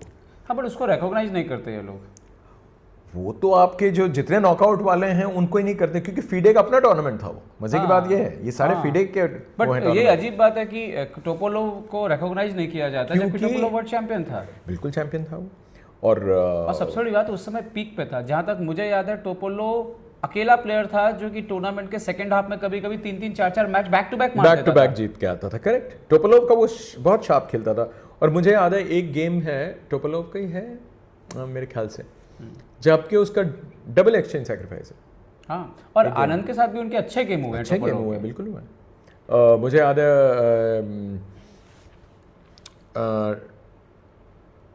ट्यूरिन ओलंपियाड से पहले एक टूर्नामेंट हुआ था, आनंद के 0/2 थे। ओके, 0/2 से शुरू किया था उन्होंने। अच्छा। एक टूर्नामेंट बल्गेरिया में हुआ शायद, वो उसका मैं नाम भूल रहा हूँ टूर्नामेंट का। Very very very tough start. उसके बाद आनंद आए थे ट्यूरिन ओलंपियाड के लिए, और उनका वो जो बुरा फॉर्म था वो चला, और आनंद कोई राउंड नहीं जीते ओलंपियाड में। ड्रॉ, और अधिकतर ड्रॉ, लास्ट में हार गए। सारे ड्रॉ थे, सारे ड्रॉ एक्सेप्ट लास्ट में। ओके, तो कनाडा से शायद हार गए। तो वो फॉर्म भी था। 2004 की बात कर रहे हैं हम लोग, तो 2006 की बात कर रहे हैं, सॉरी। Turin was 2006, कैलविया 2004। तो उस टाइम पे एक फॉर्म आया आनंद का जो थोड़ा सा अप एंड डाउन, लेकिन 2007 वर्ल्ड चैंपियनशिप लीग बेसिस, वो वहाँ पे वो क्वालिफाई उन्होंने दिखाया कि वो, बिकॉज बहुत टेंस टूर्नामेंट था। यस, यकीन मानिए हम आई लोग, थिंक लास्ट राउंड ग्रिश्चुक से ड्रॉ हुआ ग्रिश्चुक वाला, बिल्कुल बिल्कुल सही, आपको याद है। तो वो वाला एक हुआ। उसके बाद इट वाज वेरी क्लियर कि अब हम एक यूनिफाइड वर्ल्ड टाइटल को देख रहे हैं। कोई नॉकआउट नहीं, कोई लीग नहीं, back to the classical match play होगा, 12 मैचेस, और एक चैंपियन आपके पास ऑलरेडी है। और क्रैमनिक क्योंकि क्लासिकल में कभी नहीं हारे हैं, he is deemed to be the classical world champion, उनका मैच होगा। तो बॉन में ये मैच हुआ, और तो मतलब फीडे ने कुल मिला के ये किया कि जब उनका वापस ये पीसीओ के साथ मिलन हुआ, जो भी सॉर्ट आउट हुआ, तो उन लोगों ने उस पीरियड के जितने वर्ल्ड चैंपियन बने थे अपने भी हटा दिए उन्होंने सब वो उनको हटाया, उनको सिर्फ वो रिकॉग्नाइज, मतलब हालांकि रिकॉर्ड बुक्स में जरूर नाम होगा, लेकिन जो classical undisputed world champion undisputed world champion में उनकी गिनती नहीं होती, क्योंकि कैस्परोव का जो रेंज था एज वर्ल्ड चैंपियन कार्पोव को हराने के बाद, वहां से वो क्लासिकल चैंपियन बने, और उन्होंने अपना टाइटल अगर गवाया, सही मायनों में गवाया, तो क्रैमनिक से गवाया। अच्छा, ओके, तो फिर सबसे इम्पॉर्टेंट टूर्नामेंट विश्वनाथन आनंद की लाइफ का, जिसको वो खुद मानते हैं, खुश हो जाते हैं जब उस टूर्नामेंट के बारे में बात की जाती है, बोन। उस समय ना मैं चक्रधरपुर में एक टूर्नामेंट खेल रहा था। अच्छा। और मैं आपको बताता हूँ कि मैंने एक प्लेयर था टी पुरुषोत्तमन। हाँ, टी पुरुषोत्तमन। उस समय उसका रेटिंग कुछ 2300 था जी। तो मैंने आनंद ने जो जीत दर्ज की थी, मैं इतना खुश था, वो मैच में बस खेला और बहुत मैं जीत गया वो मैच।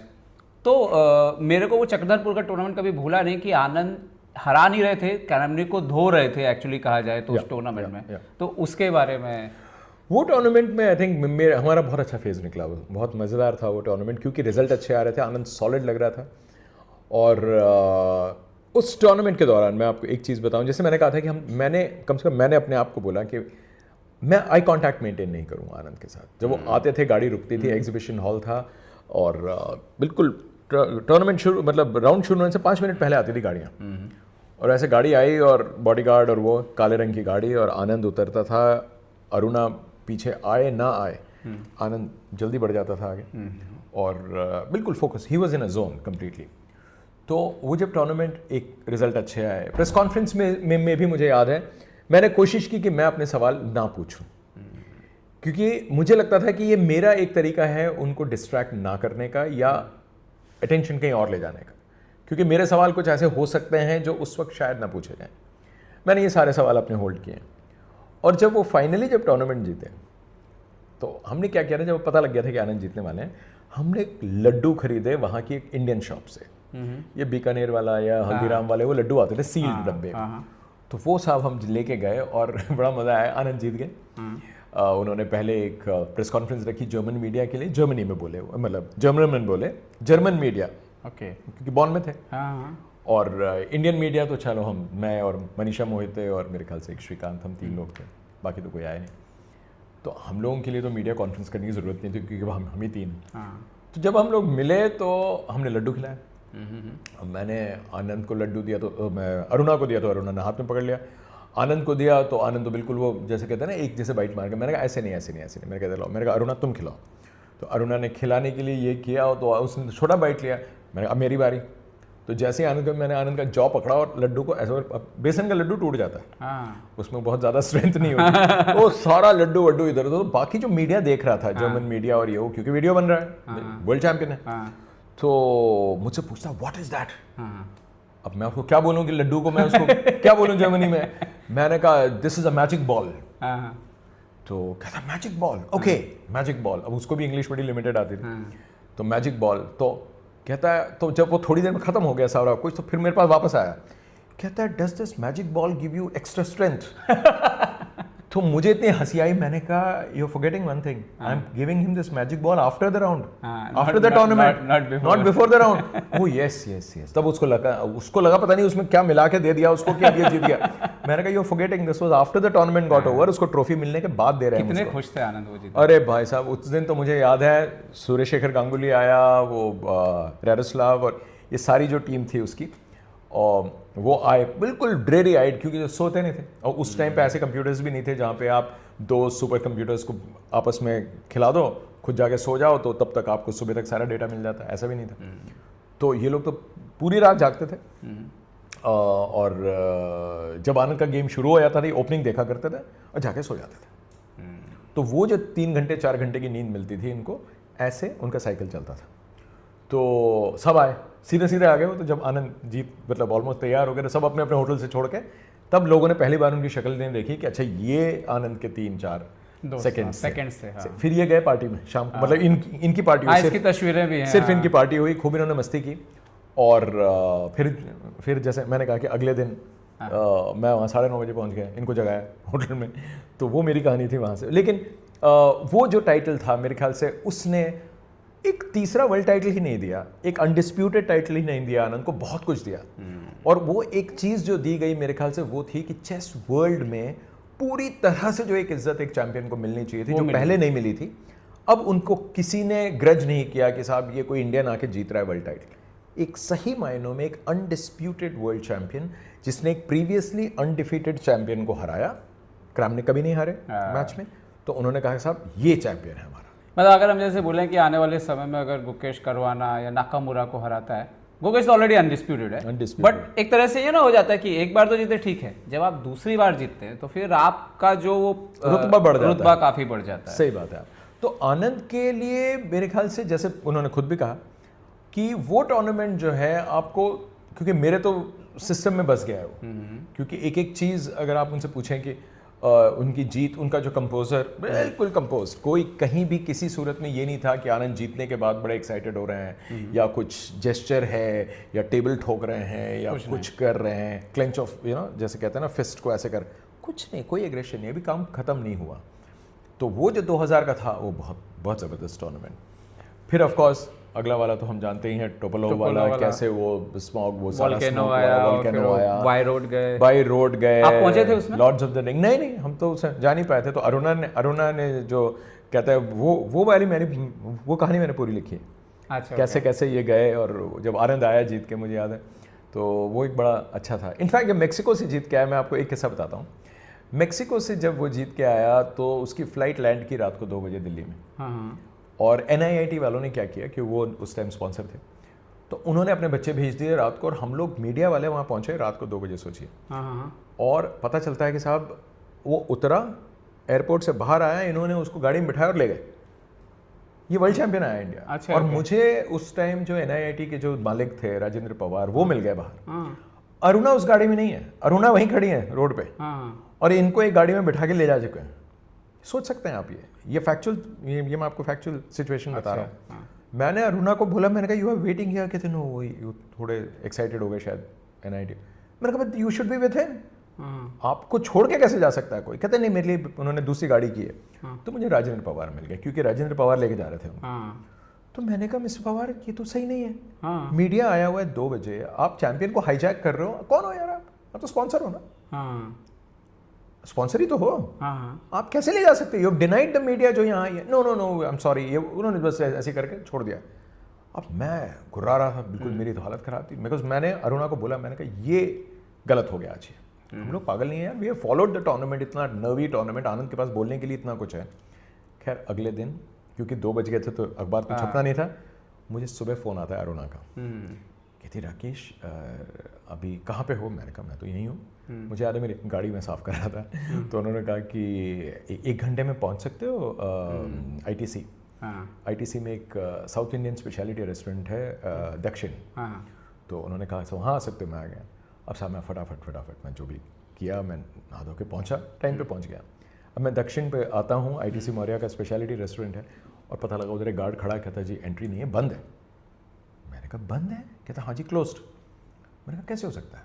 मैंने कहा मुझे अंदर जाना है, और वो कह रहे हैं सर ये तो अभी तो ये बंद है। मैंने कहा बंद होगा, उधर अंदर एक आदमी बैठा होगा, उसका नाम है विश्वनाथन आनंद, उसको बोलो राकेश राव आया है।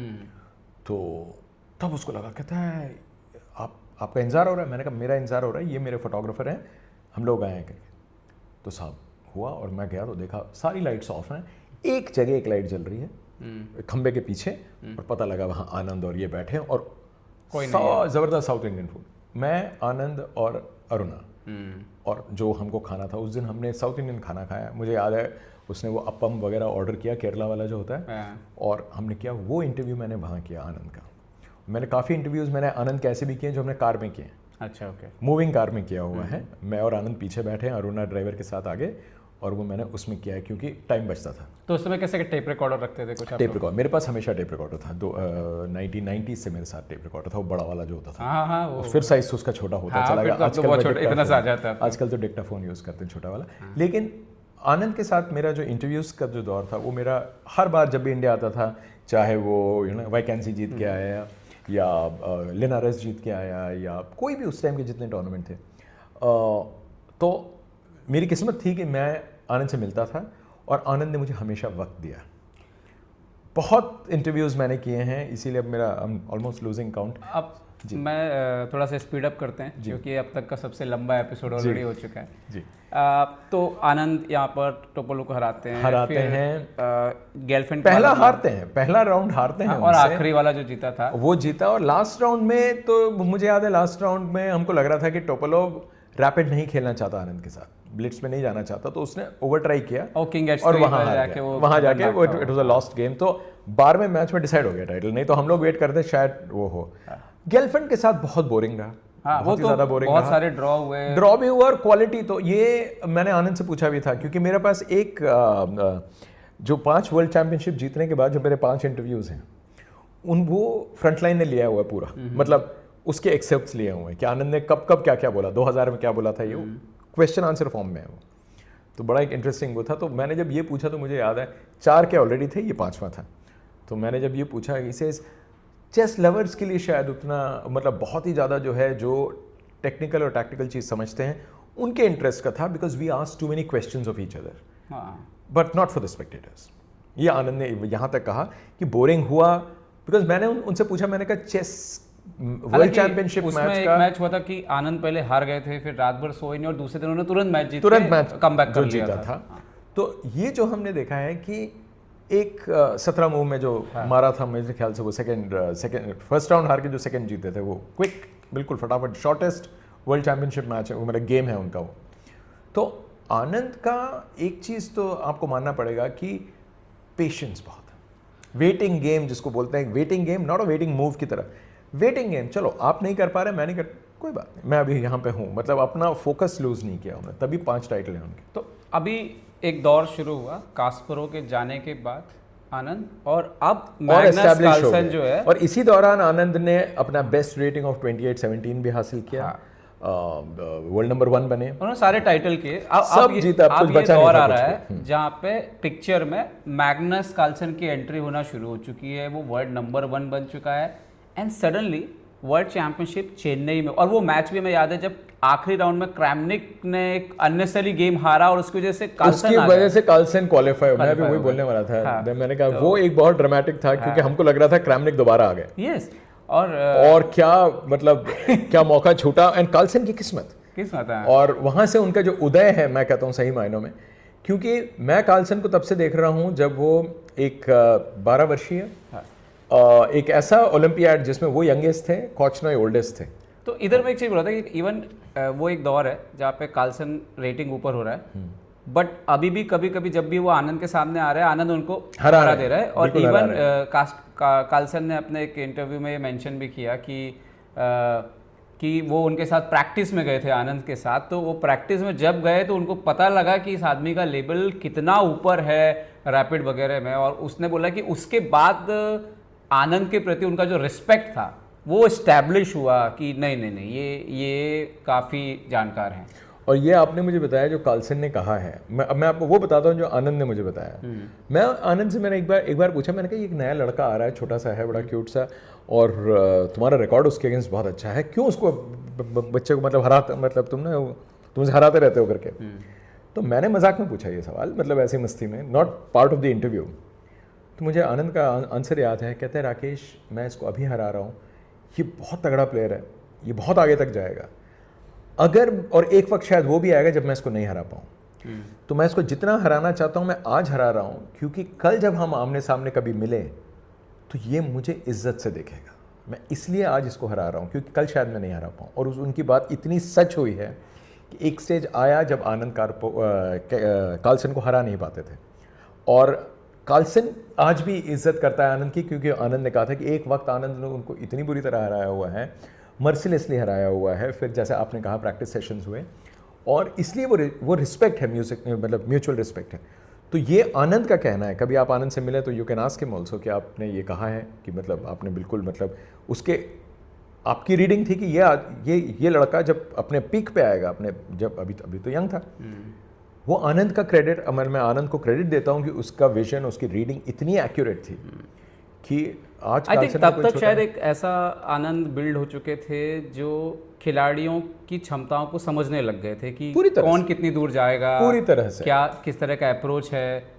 ओके, तो अब हम आनंद जी का एपिसोड खत्म करेंगे। नहीं, एक सेकंड मैं सिर्फ इसको खत्म करेंगे। 2013 के वर्ल्ड चैंपियनशिप पे आते हैं। आप वही थे पूरे समय, बिल्कुल, और मेरे ख्याल से ये पहली वर्ल्ड, मैं भी पहुंचा था, मैं आखिरी के 5-6 राउंड में आया था, और वो मेरे जर्नलिज्म की शुरुआत भी थी। तो आपके नज़रिए से 2013 में क्या हुआ था? देखिए, दो चीज़ें हुई थी। एक तो टूर्नामेंट शुरू होने से पहले की बात करता हूँ। टूर्नामेंट शुरू होने से पहले एक चीज़ जो हम लोग जो स्क्रिप्ट सोच रहे थे कैसा होगा ये टूर्नामेंट, लगभग वैसे ही हुआ।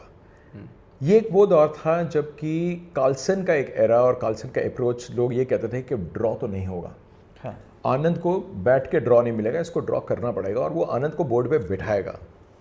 आनंद की उम्र अगर आप उस टाइम निकाल के देखें तो he was 44 years I think, या 31 एंड 13, 44 ईयर्स आनंद, और ये 20s में, आधी उम्र के थे लगभग, दोनों में जो उम्र थी, he was in his early 20s और ये अपने 43-44 में। और होता ये है कि आपको साइकोलॉजिकली मीडिया ने, यूरोपियन मीडिया ने या एक्सपर्ट्स ने ये लिख दिया है कि आनंद के एनर्जी पे बात आ जाएगी, क्योंकि 44 में आपको रोज़ 5-5 घंटे आप नहीं खेलेंगे, ये तो यंगस्टर है, ये तो बैठा रहेगा। और एक्चुअली ये हुआ, यही हुआ, क्योंकि आनंद की जो गलतियां आ रही थी, ये आ रही थी तीसरे घंटे में। जब आप फर्स्ट टाइम कंट्रोल की तरफ जा रहे हैं, 35 जब गेम लग रहा है ऑलमोस्ट 35-40 मूव के आसपास, 40वें मूव के आसपास, तब प्रेशर भी बन रहा है, और वो एक तब आता था और एक 60वें मूव के आसपास आता था, सेकंड टाइम कंट्रोल के पास। तो ये जो स्क्रिप्ट जो हम लोगों ने सोचा था, मैंने टूर्नामेंट से पहले मैंने क्या, बहुतों ने लिखा हुआ शायद, हुआ बिल्कुल वैसे कि आनंद को वो फिटीग फैक्टर आ रहा था कि वो थकान हो रही है, और कार्लसन को कोई मर्सी, कोई दया, कोई ये नहीं, वो बिल्कुल अपने प्लान के हिसाब से खेल रहे हैं। और उस वक्त मैंने एक चैंपियन, एक बनने वाले चैंपियन की बॉडी लैंग्वेज वो देखी, जो एक चैंपियन को हराने आया, वो चैलेंजर है, वो वर्ल्ड चैंपियन नहीं है। एक मैंने बॉडी लैंग्वेज देखी थी कास्परोव की, ये उसके यहाँ मेरा एक सवाल था, क्या यहाँ पे कास्परोव का कुछ टीचिंग था? बिल्कुल था, मुझे कोई शक नहीं है, क्योंकि अगर आप देखें कार्लसन की ट्रेनिंग कास्परोव करवा चुके थे। यस, तो उसमें सिर्फ चेस की बातें नहीं हुई होंगी, क्योंकि कास्परोव एक बहुत अच्छे कम्युनिकेटर है, और जब कास्परोव ने कुछ बातें बताई होंगी, और ख़ासकर एक रशियन जो कि रशिया से उनकी जो इतनी जो उनकी जो है प्रभुसत्ता बोले या जो कहें, उसका एक तरह से अंत, Kramnik, the last of the जिसको हम बोलते हैं कि साहब जो रशियन डोमिनेशन था, चैंपियन ख़त्म। क्रैमनिक के बाद कोई वर्ल्ड चैंपियन नहीं बना, रियल वर्ल्ड चैंपियन की बात कर रहा हूँ, क्लासिकल फॉर्मेट में और क्लासिकल मैच प्ले में। आप बोलेंगे पोनोमारियो भी जीत गए थे बीच में और ये सब नहीं, लेकिन जो सही मायनों में क्रैमनिक के बाद कोई वर्ल्ड चैंपियन बना नहीं। तो वो उनको ज़रूर लगेगा कि साहब आप रशिया वर्ल्ड चैंपियन नहीं हैं, ना आप ओलंपियाड में चैंपियन हैं, ना कहीं और हैं। तो ज़रूर कार्लसन के लिए जो कास्परोव का जो कंट्रीब्यूशन है वो आनंद के मैच में ज़रूर कहीं ना कहीं ज़रूर होगा, मुझे कोई शक नहीं है उसमें, खासकर बॉडी लैंग्वेज के मामले में। स्किल सेट्स ले लीजिए, टैक्टिक्स ले लीजिए, ओपनिंग प्रिपरेशन ले लीजिए, आपके डिफेंसिव टैक्टिक्स ले लीजिए, ये चेस के जो अलग अलग हिस्से हैं। हमने देखा था कि ओपनिंग जो प्रेस कॉन्फ्रेंसेस भी होती थे जो, उसमें भी जो एटीट्यूड होता था कार्लसन का वो बिल्कुल ही एक अलग लेवल पे होता था। और तो फिर ये वर्ल्ड चैंपियनशिप गई पूरी, ये गई और आनंद जाते हैं और फिर कैंडिडेट जीतते हैं। हाँ, और बस ये आनंद का बहुत बड़ा कैरेक्टर है। देखिए यहाँ पे मैं थोड़ा रुकना चाहूँगा क्योंकि हम उस टूर्नामेंट के उस कैंडिडेट्स की ज़्यादा बात नहीं करते हैं। कैंडिडेट्स कमाल के खेले वो वाला, और वो जीत के आए और एक मौका और दिया 2014 में सोची में या सोची था हाँ। वहाँ मेरे ख्याल से फिर से आनंद हारे, लेकिन उसमें आनंद जीते भी और उससे बेटर खेले, 2013 से बेटर खेले। लेकिन तब तक ये तय हो गया था कि जो हमारा जो वर्ल्ड चैंपियन है वो एक वर्दी वर्ल्ड चैंपियन है। हाँ। आप उसको आप छू नहीं सकते क्योंकि ये विश्व का सबसे अच्छा खिलाड़ी है। मैं ये क्यों बोल रहा हूँ क्योंकि मैंने बाकी कुछ स्पोर्ट्स और देखे हैं। आपको बहुत बार लगता है कि आपका जो वर्ल्ड चैंपियन है वो वर्ल्ड का बेस्ट टीम या बेस्ट प्लेयर नहीं है, बहुत बार होता है। अभी जैसे गुकेश के लिए कहा जा रहा है, या विमेंस की क्रिकेट टीम हमारी अभी जीती, हमारी बेस्ट टीम नहीं है वर्ल्ड में। अभी इंडिया की टीम अगर हम कहें कि साहब 1983 में वर्ल्ड कप जीती, हम बेस्ट टीम नहीं थे उस वक्त भी। तो बहुत सारी ऐसी चीज़ें हैं। जब हम हॉकी में जीते 1975 का वर्ल्ड कप, हम बेस्ट नहीं थे। या नीरज चोपड़ा जब फील्ड में उतरे टोक्यो ओलंपिक्स में, जो स्टार्टिंग लाइनअप अगर आप देखें तो जर्मनी के लोग इनसे ऊपर माना जा रहे थे, पोलैंड का एक खिलाड़ी इनसे ऊपर माना जा रहा था। लेकिन ये वर्ल्ड नंबर 1 नहीं है, लेकिन ओलंपिक गोल्ड मेडलिस्ट है, वर्ल्ड चैंपियन बने उसके बाद। आप इस चीज़ को कैसे देखते हैं कि मान लीजिए गुकेश है, मतलब इतिहास तो लिखेगा कि गुकेश ने कैंडिडेट जीता और वर्ल्ड चैंपियन बन गए जी। तो कोई खिलाड़ी है जो खेल रहा है, टॉप लेवल की तरफ बढ़ रहा है, उसके दिमाग में क्या होना चाहिए?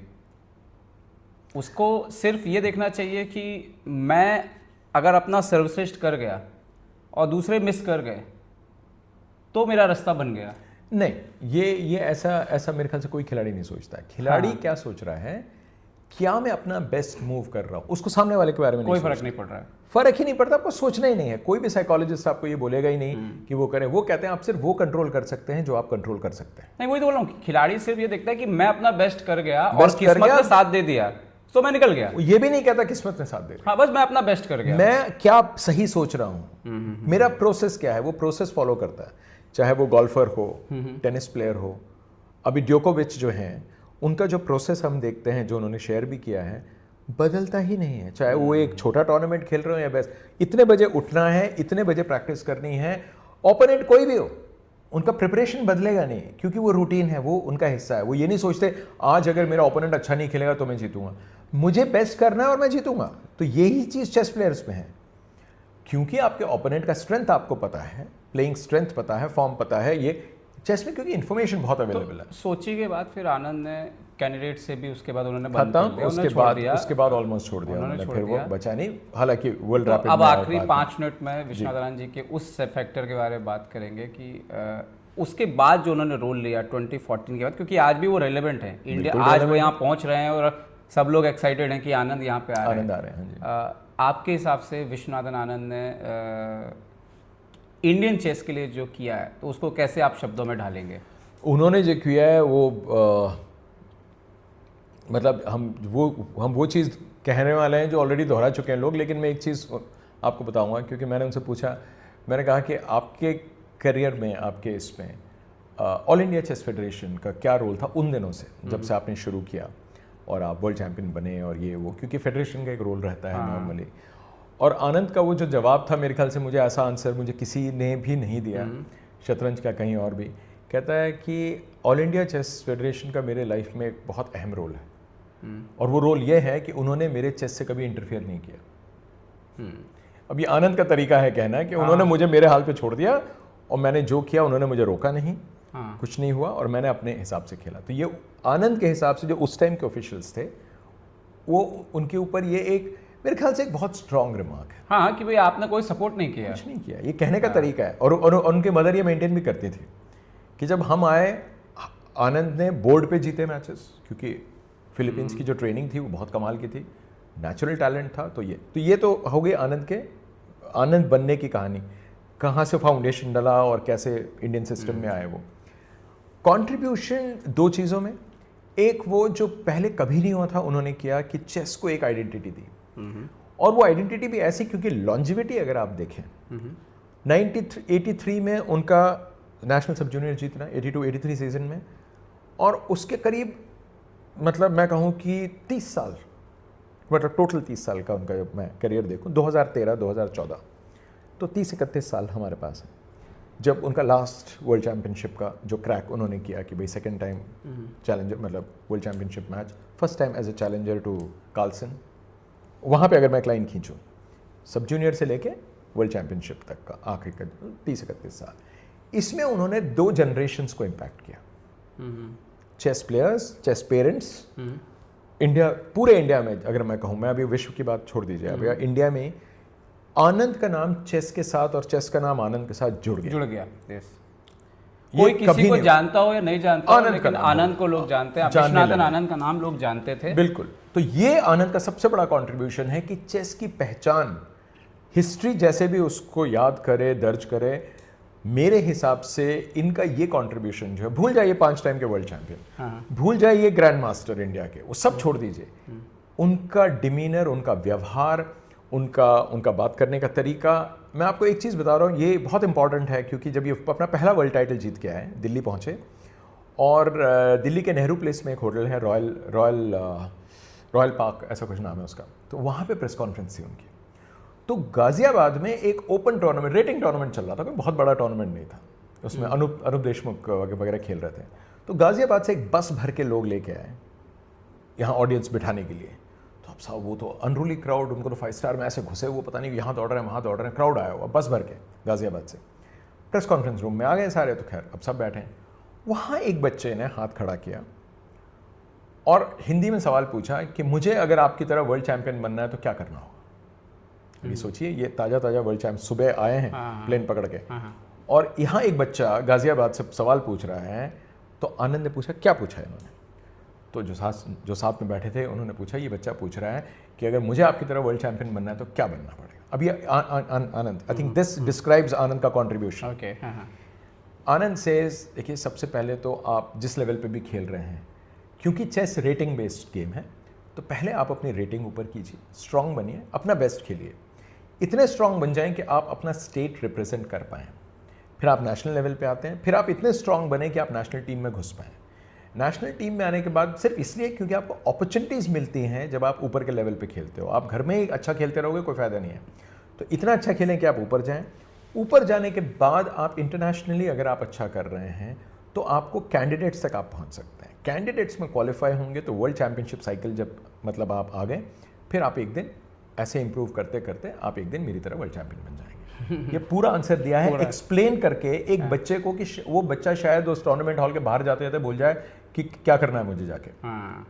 सबको पता है कि वो बच्चा वर्ल्ड चैंपियन के लिए कोशिश भी नहीं करेगा शायद, लेकिन आनंद का आंसर वाज कंप्लीट। सो मेरा कहने का मतलब यह है कि आनंद ने जो भी चीज़ कहा या नहीं भी कहा, बड़े कंप्लीटनेस में किया उन्होंने। कि उन्होंने ये नहीं बोला कि साहब मुझे फॉलो कीजिए, लोगों ने उनको फॉलो किया है कि एक अच्छा बच्चा होगा तो हमारा बच्चा हो तो आनंद की तरह हो, एक अच्छा चैंपियन हो तो हमारी तरह हो।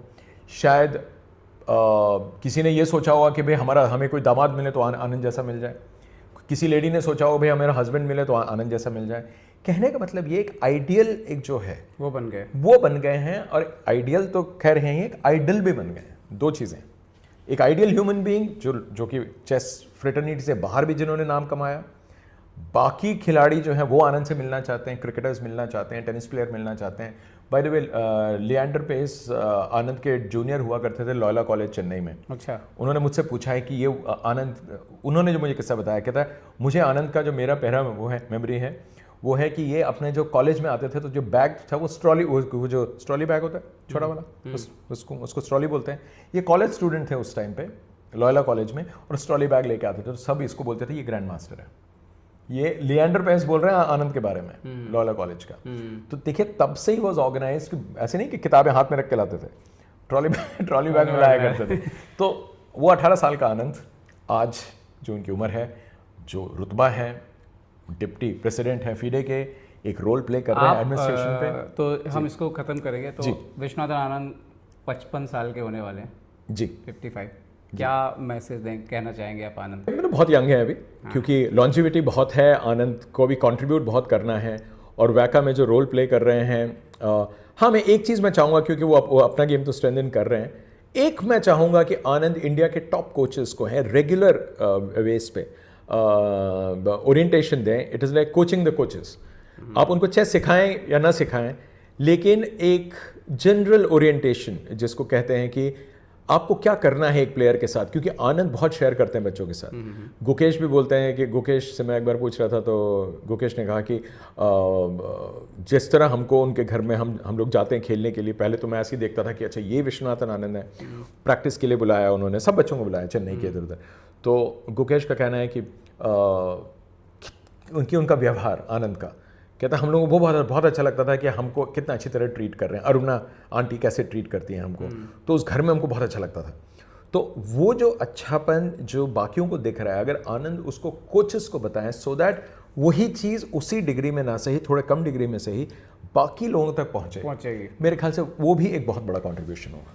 So thank you Rakesh uncle. और यहाँ पर विश्वनाथन आनंद जी का एपिसोड जो है वो यहीं पे समाप्त होता है। उम्मीद करते हैं कि आपको राकेश अंकल ने जो कुछ भी बताया वो शायद आपके लिए, आपके दिमाग पे हमेशा के लिए छप जाएगा, क्योंकि शायद इस तरीके से हमने कभी भी विश्वनाथन आनंद जी के बारे में इतनी जानकारी जो है एक बार में कभी हासिल नहीं की। Thank you so much. Thank so much Nikhilesh, और आपने बुलाया, मुझे बहुत अच्छा लगा, बहुत बहुत शुक्रिया। और अब हम फिर इसके बाद टाइम मिलेगा तो बात करते हैं बाकी के बचे हुए विश्व चैंपियन पर। Thank you.